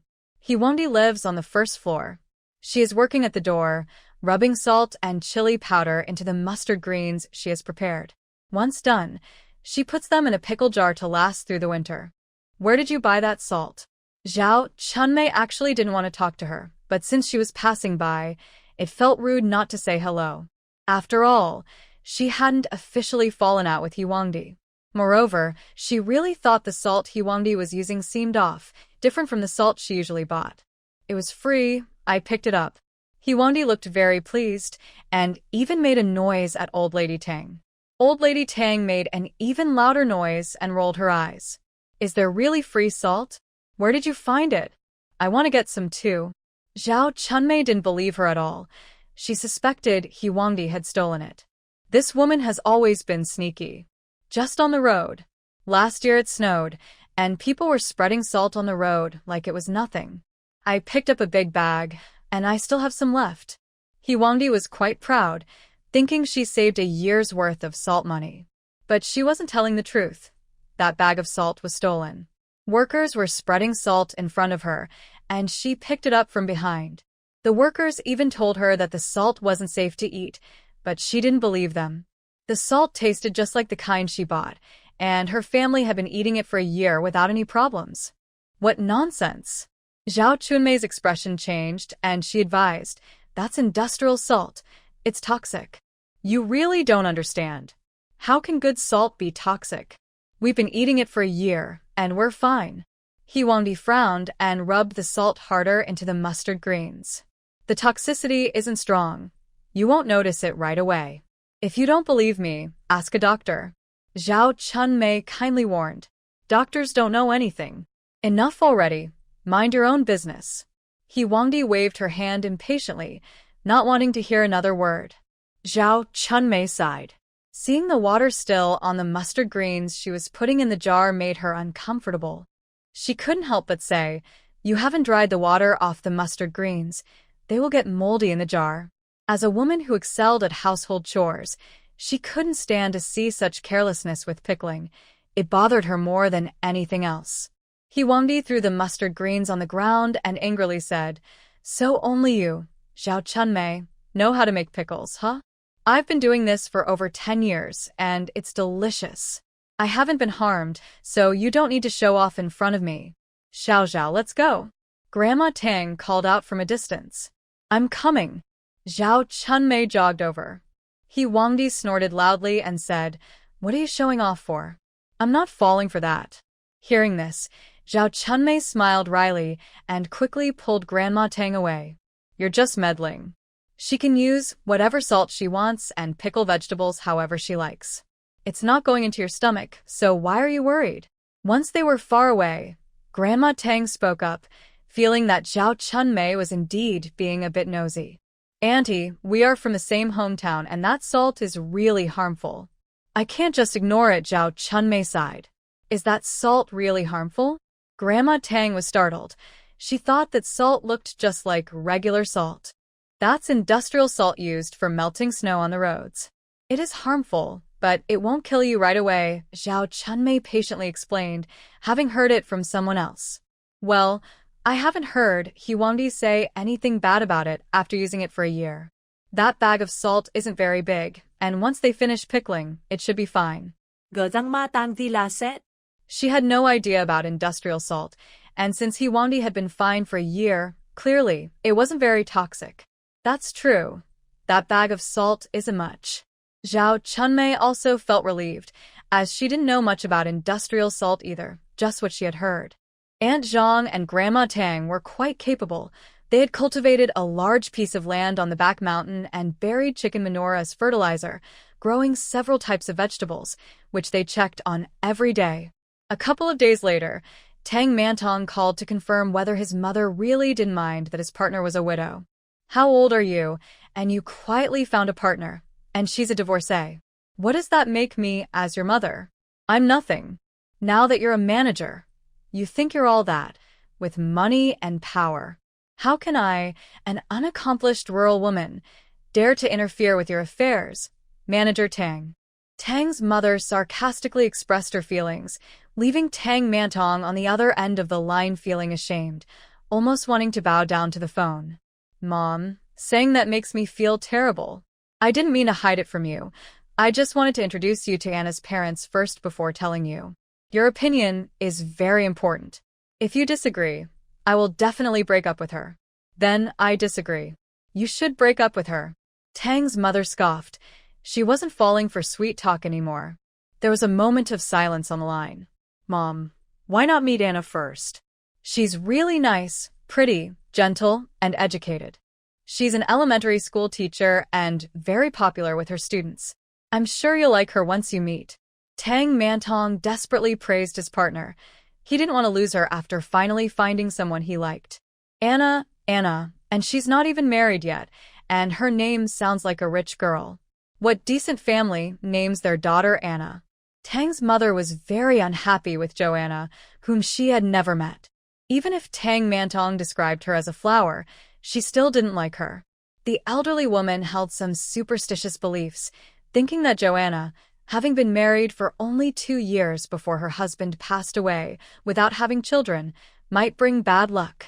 She worried that her younger son might not be strong enough and could be affected by this widow. But she couldn't use that reason to oppose the relationship, as it seemed unreasonable. So, Tang's mother felt frustrated. She didn't like this widow but didn't want to create distance with her son either. She couldn't find a valid reason to oppose it, which troubled her. Mom, Anna is such a trendy name. If I have a daughter in the future, I want to name her Angel. Anna said that in English, Angel means fairy, which sounds lovely. Tang Mantong had beautiful and happy plans for the future, with Joanna as the female lead and himself as the male lead. They wanted to have a son and a daughter, as good things come in pairs. You might as well call her something else. You're thinking too far ahead without even meeting Anna's parents. Let's meet them first before discussing anything else. Grandma Tang was very angry. If that rascal gave his granddaughter a foreign name, she would break his legs. I'll take care of it. Tang Mantong was very happy. It was good that his mom agreed. Hurry up. I need to go back to Tang Village in a few days. I know. Tang Mantong replied easily. Grandma Tang hung up the phone and scoffed. Aunt, why are you leaving? There's nothing happening at home. Aunt Zhang didn't want Grandma Tang to go. There are plenty of things to do at home. Without me, it will surely be a mess. Grandma Tang didn't want to leave either, but she couldn't stay any longer. Without her, the house would turn chaotic, especially with the New Year approaching. She needed to go back to prepare for the celebrations. Then wait until after the New Year to come back. Aunt Zhang smiled. Okay, I'll come back after the first month and leave after meeting Anna's parents. Grandma Tang sighed, but soon she was excited again and started discussing wedding plans with Aunt Zhang. She's from the city, and her parents both work, so they must be well off. The betrothal gift should be high. We can't let her relatives laugh at us. I heard that city weddings are held in restaurants, which must cost a lot. We definitely need to buy a TV, a sewing machine, and some furniture. Xiaozhong, can you help me figure out if 1,000 yuan is enough? Grandma Tang was confused with the calculations and asked Aunt Zhang for help. That's more than enough. 1,000 yuan in my hometown could marry 10 beautiful brides. Aunt Zhang was shocked. 1,000 yuan? She had worked as a nanny for over a decade and had only saved that much, making her one of the wealthier people in the village. Aunt, you say you're not satisfied, but you actually like it. You're willing to spend so much on a wedding. Aunt Zhang teased. I don't like it. It's just that the rascal likes her. Since he has agreed, the wedding must be grand to avoid embarrassing the Tang family. Gờ răng ma tang húp phét. She didn't like the woman named Anna at all, but parents can't always go against their children. If she forced her younger son to break up, their relationship might become strained. Sigh. Originally, Grandma Tang thought she would meet Anna's parents in a couple of days, but Tang Mantong called and said, Mom, Anna's parents are busy with work and can't find the time. We'll arrange it in a few days. How busy can work be? They can't spare a moment to meet? I can't believe they act like they're the principals. When Grandma Tang heard this, she became unhappy. It was clear that they looked down on her, the mother-in-law from the countryside. They are really busy. Anna's parents are both main subject teachers with a heavy teaching load. Once they have time, I'll arrange a meeting. Tang Mantong spoke well of his future in-laws. If they don't want to meet, that's fine. I'm busy too, with so much work waiting for me at the factory. Tell them that not meeting is okay, but according to the rules of Tang Village, if the parents don't meet, the wedding can't happen. You and your partner can figure it out. Grandma Tang sarcastically hung up the phone. What a useless person, acting all high and mighty before even getting married. Just because they're from the city, they think they're special. Grandma Tang was furious. She wasn't foolish. Being an elementary school teacher isn't that demanding. Besides, meeting for just an hour in the evening is possible. They clearly wanted to put her in her place. Her daughter is already a widow, yet she acts superior in front of me. Ugh, I won't fall for that. The more Grandma Tang thought about it, the angrier she became. She wished she could rush into the city and pull her younger son by the ear, forcing him to break up with his partner. However, she calmed down, knowing that such actions would only harm their mother-son relationship and give Anna's parents a sense of victory. Aunt Zhang tried to advise her, and Grandma Tang's anger lessened a bit, but her impression of Anna dropped to the lowest point. If the parents were so snobbish, their daughter couldn't be much better. Not necessarily. Let's meet first. There might be a misunderstanding, Aunt Zhang suggested. Right now it's them who refuse to meet me, acting all high and mighty. Grandma Tang sneered and turned her anger towards Tang Mantong. What a disappointing person, making her suffer too. When Tang Nian heard about this, she also lost her good impression of Joanna's family.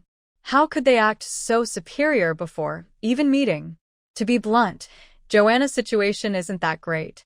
Teachers don't have high status or pay, and Joanna is a widow. This family really lacks self-awareness, thinking too highly of themselves. However, Tang Nian did not object. When it comes to matters of the heart, she rarely disagrees. Adults have the freedom to choose their partners, and even if she knows the other person is making a poor choice, she won't try to stop them. Because it's pointless to argue, so why waste her breath?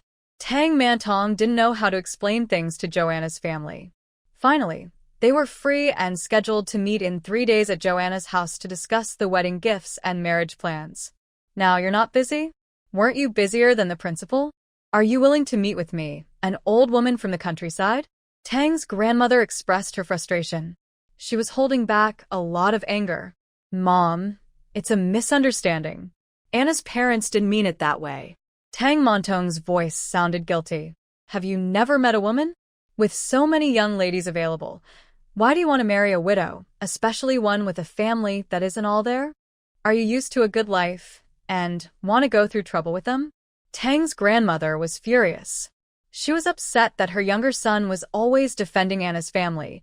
It was very disappointing. Mom, I like Anna. She's different from her parents. She's really a good person. Tang Mantong defended his partner. Can a phoenix really come from a rat's nest? Fine, if you're blind and can't see the truth, I won't waste my breath. We'll talk again in 3 days. But let me make it clear, if her parents act all high and mighty in front of me, I won't hold back. Tang's grandmother was frustrated.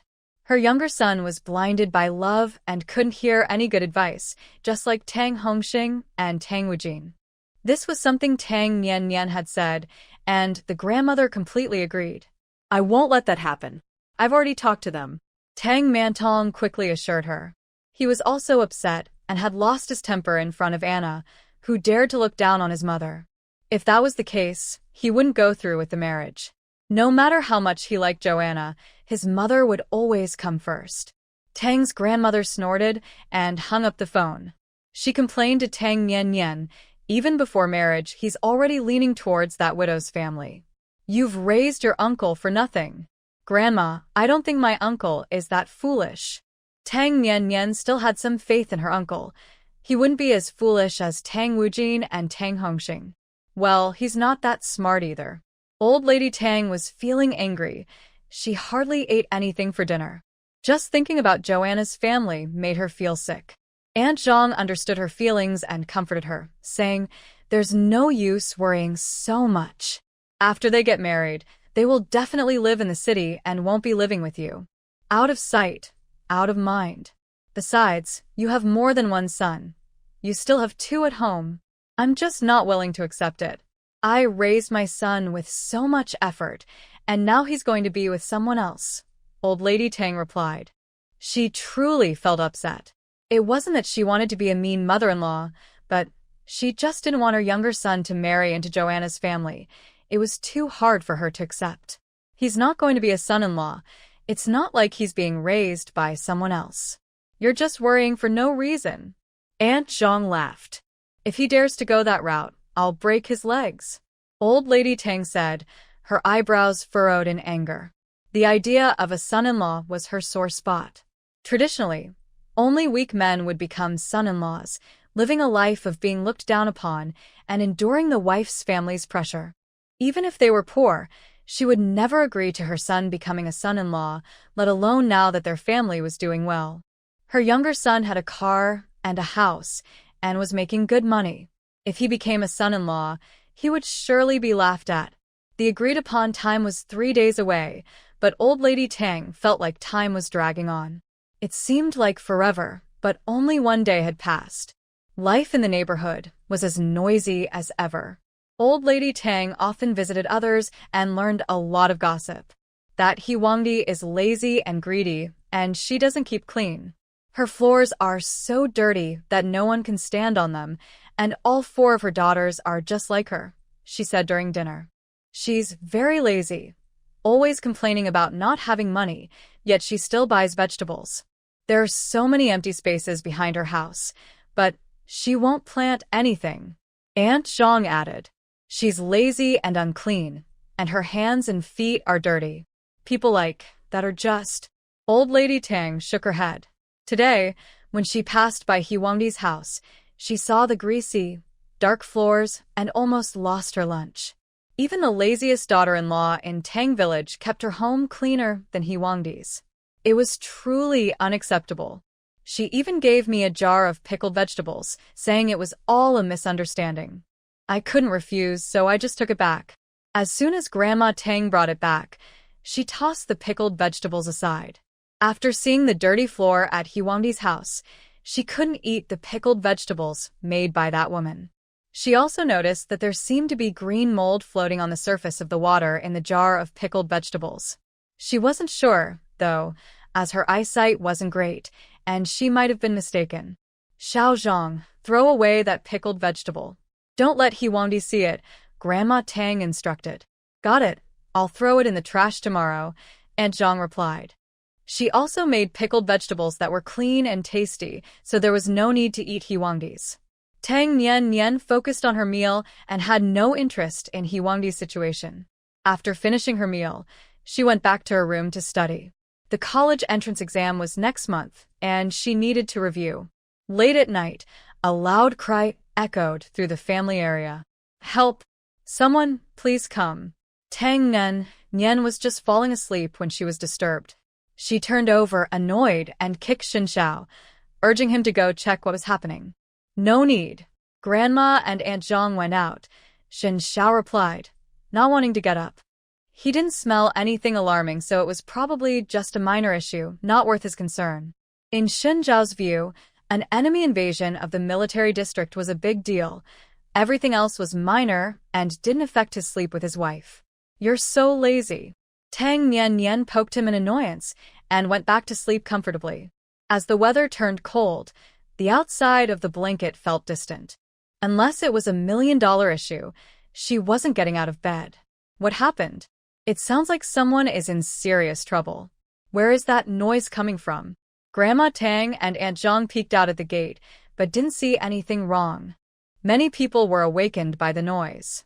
The residents of the family area were kind-hearted and got up, except for the lazy pair, Xin Xiao and Tang Nian. It seems to be coming from the family building. Let's go check. Zhao Chunmei and her husband got up and ran toward the family building, and Grandma Tang and Aunt Zhang followed without hesitation to see what was happening.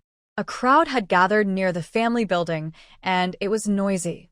The incident involved Huangdi's family. It looks like they might have food poisoning.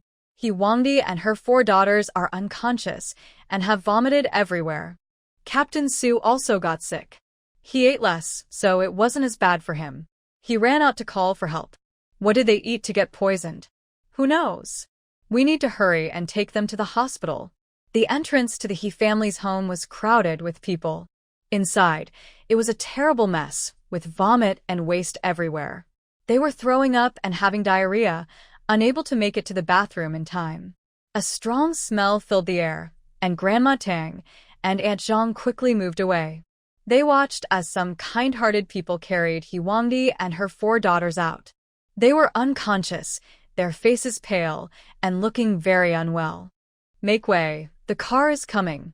Someone drove up in a jeep, but it couldn't fit 5 people. Although Zhao was not in serious condition, he was swaying and couldn't hold on. Commander Ming and the others went to Jinling for a meeting, and all the cars are gone. Someone said.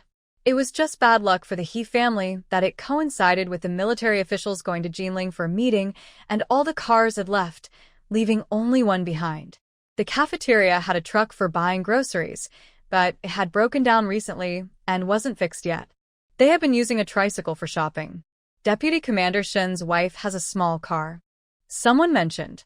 Grandma Tang initially wanted to slip away, but since someone spoke up, she couldn't leave without being criticized for not being supportive as the family of Deputy Commander Shen. My granddaughter Nian and Xiao Shen have been so busy working these days, they're exhausted and sleep like logs at night. They don't even know what's happening. I'll go wake her up.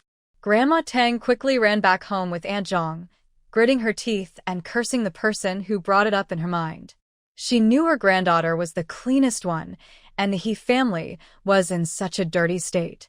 If they lay in her granddaughter's car, she feared her granddaughter's temper would make her want to get rid of the car. Nian, get up. We need your car. It's a matter of life and death. Grandma Tang called from the doorway. Who's dying? Tang Nian asked. The He family of 6 is in serious trouble. Get the car keys, so I can take them to the hospital. Wait a moment.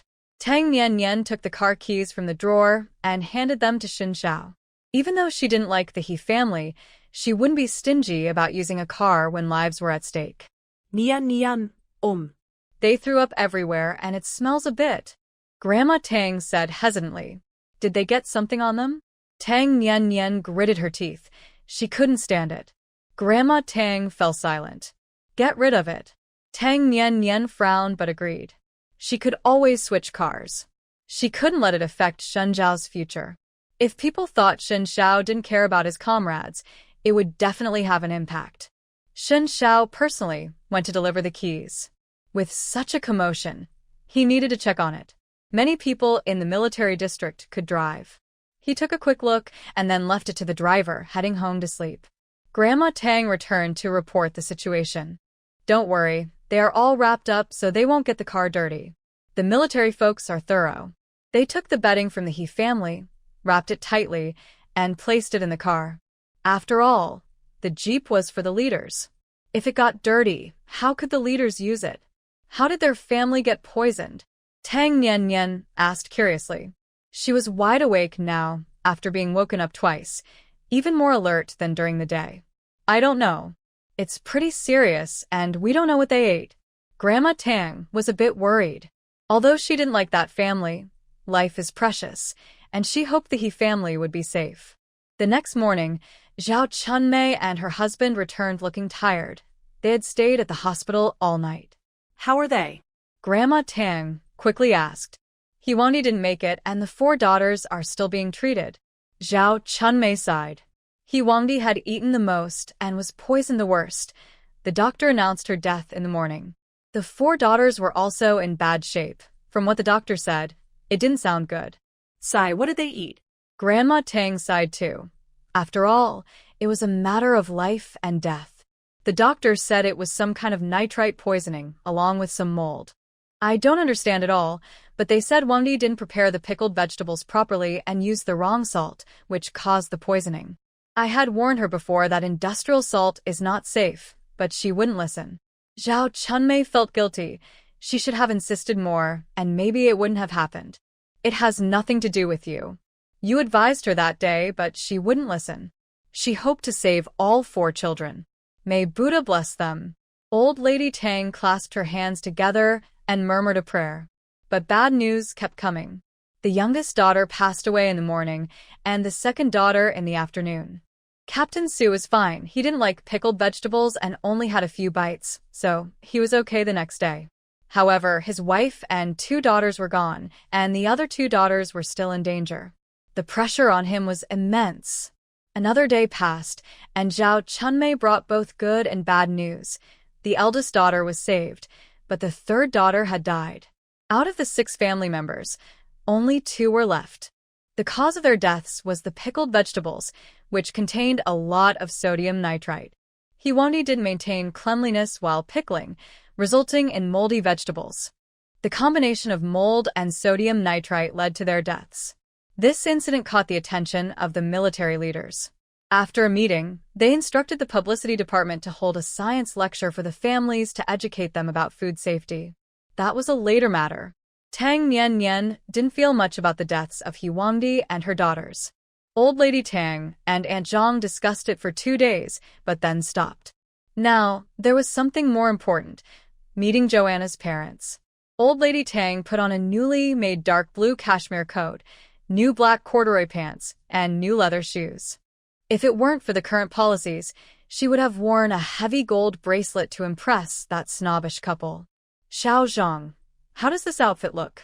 Old Lady Tang checked herself in the mirror again, still feeling a bit unsure. After all, Joanna's family was from a big city and were educated teachers, which made them seem prestigious in her eyes. She was uneducated and from the countryside, so she couldn't afford to lose face on her first visit and embarrass her son. It looks great. The secretary's wife from my hometown's commune can't compare to you. Aunt Zhang genuinely praised her. The saying clothes make the man is true. Old Lady Tang usually dressed simply, looking like an ordinary rural grandmother. But now, after a little effort, she exuded a certain presence. Is it really that good-looking just because you say so? Grandma Tang couldn't stop smiling, her face beaming with joy, but she still felt a bit unsure. It's even better than gold. Aunt, you can confidently meet your future in-laws. They won't underestimate you at all, Aunt Zhang assured her, patting her chest. She had 2 daughters, and if her future in-laws looked as impressive as Grandma Tang when they came to visit, she would definitely consider the marriage seriously. There were 2 reasons for this. First, it showed that the future in-laws were wealthy enough to afford such nice clothes. Second, it indicated that the future mother-in-law valued the marriage enough to dress up nicely for the visit. With these 2 points, as long as the future son-in-law didn't have bad habits or mistreat his wife, she would agree to her daughter marrying him. After all, women get married for a stable and prosperous life, right? What more could they want? Then I'll wear this outfit, but it's a pity I can't wear a gold bracelet. Grandma Tang felt a bit regretful. Nowadays, not many people wore jewelry on the streets, and with such a heavy bracelet, she would surely be criticized for not following the principle of simplicity. And if you wear a bracelet, I'm afraid that Ms. Anna's family won't be able to handle you. We're going to meet the in-laws, not to start a fight, so you should tone it down a bit. Aunt Zhang knew how to talk and quickly made Grandma Tang smile, making her regret about the bracelet disappear. Tang Nian silently gave a thumbs up. Aunt Zhang was better at comforting than most men. Mom, are you ready yet? Tang Man Tong urged from the other room, worried they would be late. What's the rush? We agreed to meet at 3, and it's only 2 now. Why are you hurrying? Grandma Tang scolded with a strong voice. In the past, getting this kid to do anything took a lot of nagging, but now he was so eager. Humph. Mom, I just don't want to be late. All right, take your time getting ready. Tang Man Tong dared not push further, and sat down helplessly. Although Grandma Tang was scolding, she moved quickly, neatly arranging her hair. She even dampened her comb a bit to make her hairstyle perfect, with not a single hair out of place. After checking her appearance in the mirror a few times and confirming she looked tidy, she finally got ready to leave. Tang Man Tong drove, with Grandma Tang in the passenger seat and Tang Nian tagging along, bringing 2 bottles of Mao Tai and 2 cans of Rambutan, which was quite a generous gift these days. Rambutan Joanna lives in an old stone house in a narrow alley where cars cannot enter, so they have to park on the roadside. It is November now, and the weather is nice with clear skies. Many elderly people are sitting in the alley enjoying the sun, and a few children are playing, creating a lively atmosphere. A car parked at the entrance of the alley caught a lot of people's attention, and they all turned to look. Is that Joanna's son-in-law visiting? As soon as they saw Tang Mantong, everyone started to tease him. Tang Mantong had visited Joanna's parents a few days ago in the afternoon, so the elderly people recognized him and knew who he was. He greeted everyone politely. Oh wow, 2 bottles of Mao Tai and 2 cans of Rambutan. That's quite a generous gift. Everyone noticed the gifts Tang Mantong was carrying, their eyes bright with envy and jealousy for Joanna's good fortune. At first, they looked down on him because he was from a rural area in Zhejiang, but they thought it was good for Joanna, a widow, to find such a young man. Now, this young man drives a car and brings such heavy gifts, outshining many local young men. When it comes to marrying, it's all about having a good life. No matter where someone is from, as long as they have money and treat women well, they make a good husband. Joanna is really lucky.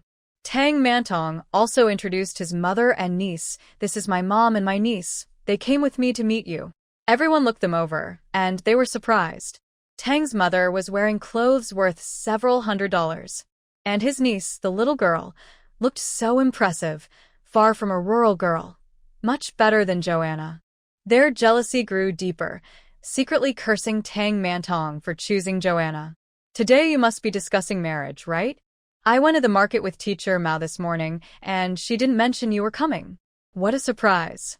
One elderly lady said with a smile. Teacher Mao is Joanna's mother. Yes, Teacher Mao's family kept it a secret. Not a word was said, and I didn't see her buying any snacks or fruits. They did a great job keeping it under wraps. Another lady replied with a smile. We didn't know about this either. Anna didn't say anything. Oh, we never talk about Teacher Mao's family. As for Anna's first boyfriend, we don't know much, except that the boyfriend is married. Oh, dear, I still have water boiling at home. I have to go. The woman speaking suddenly realized she had said something wrong, quickly covered her mouth, smiled awkwardly, and hurried away. My house is also boiling water. A few gossiping women found excuses to leave, while the remaining men exchanged knowing glances, making Tang Mantong feel uneasy. Grandma Tang looked unhappy. The women's words revealed several important pieces of information. First, Joanna's parents did not care about this meeting at all, not even preparing a simple fruit platter, clearly not valuing her. Second, Joanna's family had a bad reputation. The neighbors did not like them, indicating they were difficult to get along with. Third, Joanna had been involved with more than one boyfriend, and one of them was married. She could overlook the first 2 points, but she absolutely could not tolerate her getting involved with a married man. The Tang family could not accept such a shameless woman. Mom, Anna explained that she was tricked. When she found out, she broke up with him on her own. Tang Man Teng whispered. At first, he was concerned, but after Joanna explained, crying and looking pitiful, he softened and felt he was overthinking. Do you believe everything she says? I think you've been enchanted by her. Grandma Tang slapped him lightly and scolded him quietly, wanting to save face for her son in public, but planning to deal with it at home. Mom, it's true. Anna isn't that kind of person. You should trust your son's judgment. Your judgment is clouded. Go away. Grandma Tang glared at him and pushed him aside, feeling annoyed. However, Grandma Tang did not plan to leave. Since she was already there, she wanted to meet the family and see what they were like. But Joanna's impression in her mind had already dropped to a failing grade. Tang Nian glanced coolly at her uncle. Her impression of Joanna was also not good.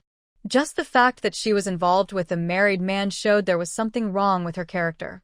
However, it's too early to make a conclusion. She might need to verify things first. Why are you so late? You know my parents dislike people who are not punctual. A woman with a sweet appearance approached and started complaining upon seeing Tang Mantong, without acknowledging Grandma Tang and Tang Nian behind her. Grandma Tang's expression darkened, and she lowered her opinion of this future daughter-in-law even more. We agreed on 3 o'clock, and it's only 2:55. How is that being late? Tang Nian said coldly. She didn't like people who were late, but she hated those who spoke carelessly even more. Only then did Joanna notice them, looking surprised and a bit wronged. She glanced at Tang Mantong and quietly said, "My clock says it's already past 3. Your clock is broken." Tang Nian showed no mercy. She had already decided she didn't like Joanna. She couldn't stand the act of being a delicate flower, pretending to be wronged. Who is she, Mantong? Joanna's expression turned sour. It was their first meeting and she was being treated this way. Who is this woman? My niece, as I mentioned before. Tang Mantong felt caught in the middle and looked at Tang Nian with a pleading gaze. Tang Nian ignored him and led Grandma Tang away, not paying attention to them. After all, this marriage wouldn't happen. Her grandmother's face was as dark as coal. She definitely wouldn't agree, and neither would Tang Nian. If her uncle insisted on marrying, she would kick him out of the house and wouldn't let him stay at the factory either. Joanna's eyes turned red, biting her lip in frustration, and she remained silent, just looking at Tang Mantong. My niece has a strong personality. You're the elder, so please be patient. Tang Mantong spoke softly, not thinking there was a problem with Nian. He was used to her behavior. If she ever smiled at him, he wouldn't know how to respond. What kind of attitude is that? It's my first time at her house, and she acts like this. How am I supposed to get along with her in the future? Joanna thought in disbelief that she was expected to endure this. Shouldn't she teach that disrespectful girl a lesson right now? Why should she be the one to tolerate it? Nian means no harm. She has this attitude towards me too. If you spend enough time with her, you'll understand. All right, let's go upstairs quickly. Don't keep your parents waiting. Tang Man Teng Kenly cô said. Joanna wasn't fully convinced, but she was worried about her parents waiting too long, so she decided to hold back for now and deal with it later. She married for a comfortable life, not to be unhappy. Tang Nian Nian and Grandma Tang were waiting at the door, both looking displeased. They had previously mentioned being punctual, but now they were dragging their feet. Such double standards. Tang Mantong held Joanna's hand as they walked over. He felt a lot of pressure, having tasted the difficulties of being caught in the middle before even getting married. On one side was his mother, and on the other was his beloved wife. Both were hard to please. And let's not forget his dear niece, who was even harder to manage. Sigh. Nian Nian? Someone called out in surprise. Tang Nian Nian looked up and saw Shengguan Jing, dressed neatly in a khaki waist-length outfit, exuding the confidence of a professional woman. Jing Jie, do you live here? Tang Nian Nian asked, a bit surprised as she walked over. No. I'm here to visit an elder. Shengguan Jing hadn't noticed Tang Mantong and Joanna yet. She smiled at Grandma Tang and said, Hello, Grandma Tang. Hello, leader. Grandma Tang felt a bit awkward, thinking Shengguan Jing seemed even more imposing than the commune secretary, not daring to breathe too loudly. I'm Nian Nian's friend. You can just call me by my name, Grandma Tang, Shengguan Jing said with a smile. Comrade Shengguan. Tang Mantong approached to greet her, still holding Joanna's hand. Joanna's expression changed when she saw Shengguan Jing, and she quickly turned her head, hoping not to be noticed. But Shengguan Jing had already seen her. She glanced at their joined hands and smiled, saying, Congratulations.